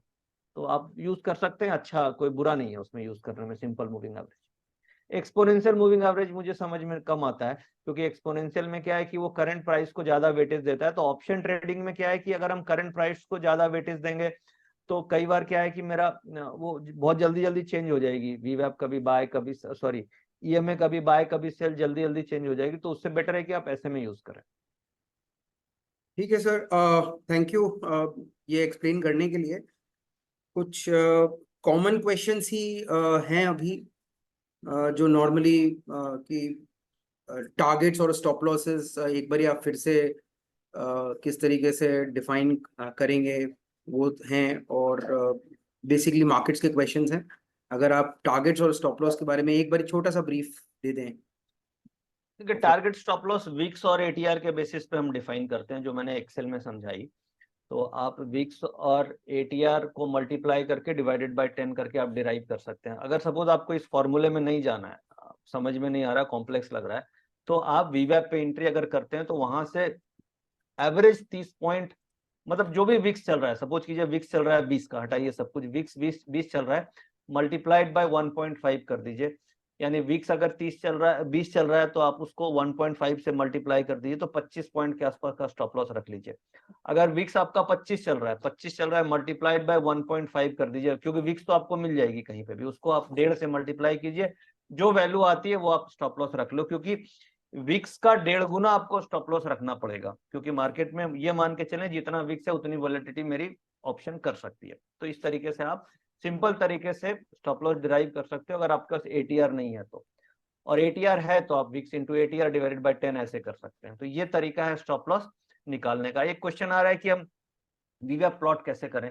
तो वीवैप आपसे अपने से प्लॉट नहीं हो सकता, इसके लिए आपको कोई ना कोई सॉफ्टवेयर चाहिए। आप क्या तो ऑटो रेंडर यूज कर सकते हैं, या फिर आप फैल्कन यूज कर सकते हैं। फैल्कन एक चार्टिंग सॉफ्टवेयर है जहाँ पे अवेलेबल है। आप स्पाइडर यूज कर सकते हैं।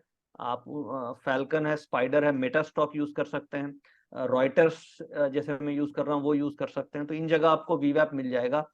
आप अपने ब्रोकिंग जिससे भी आपका जो ब्रोकिंग पार्टनर है उससे आप पूछ सकते हैं कि उनके कस्टमर केयर में कि जो आपका ऐप है उसमें वीवैप आता है कि नहीं, तो वो आपको गाइड कर देंगे कि वीवैप है कि नहीं। अगर फिर भी आपको नहीं मिलता है तो फिर उसका एक ऑप्शन है कि एटीपी आती है आपके पास, एवरेज ट्रेडेड प्राइस आता है एटीपी। तो वीवैप आपको जब मिल ही नहीं पा रहा है तो फिर आपको नेक्स्ट ऑप्शन है कि आप एटीपी यूज करें, एटीपी के आसपास एंट्री करें। ये आंसर है आपके क्वेश्चन का।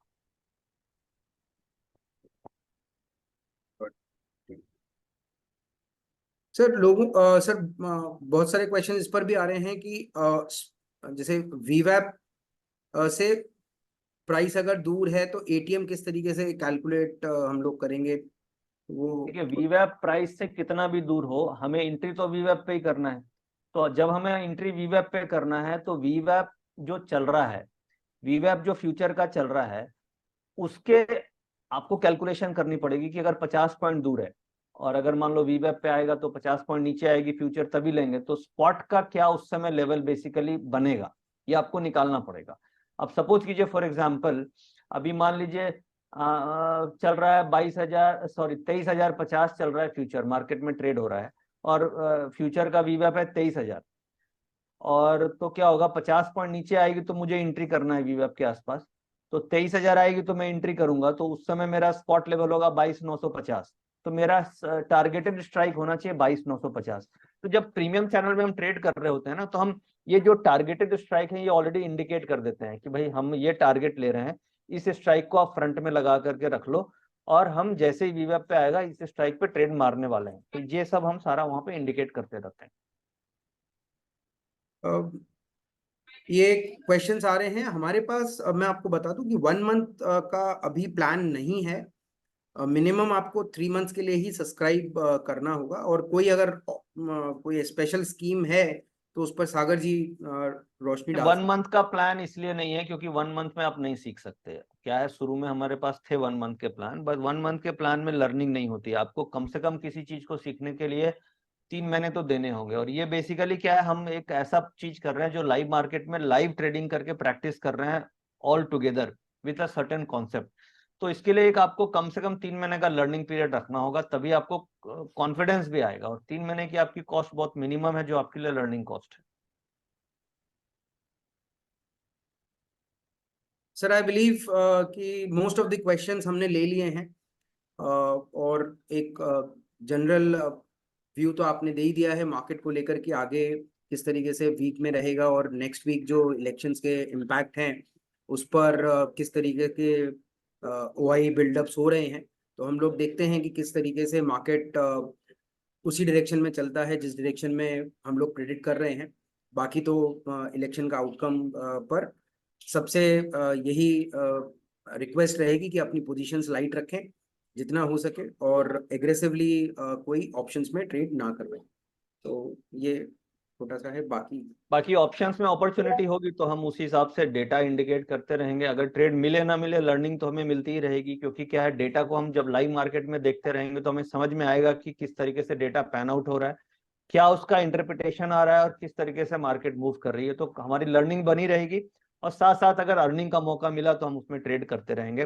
Thank you very much. Thank you Anuj ji, thank you Sagar, thank you branding team, thank you stocks card for organizing, and thank you all the participants. आज हमारे साथ करीब 900 से 1000 पार्टिसिपेंट्स थे इस वेबिनार में, और आप लोग एक साथ मिलके हम लोगों ने सीखा।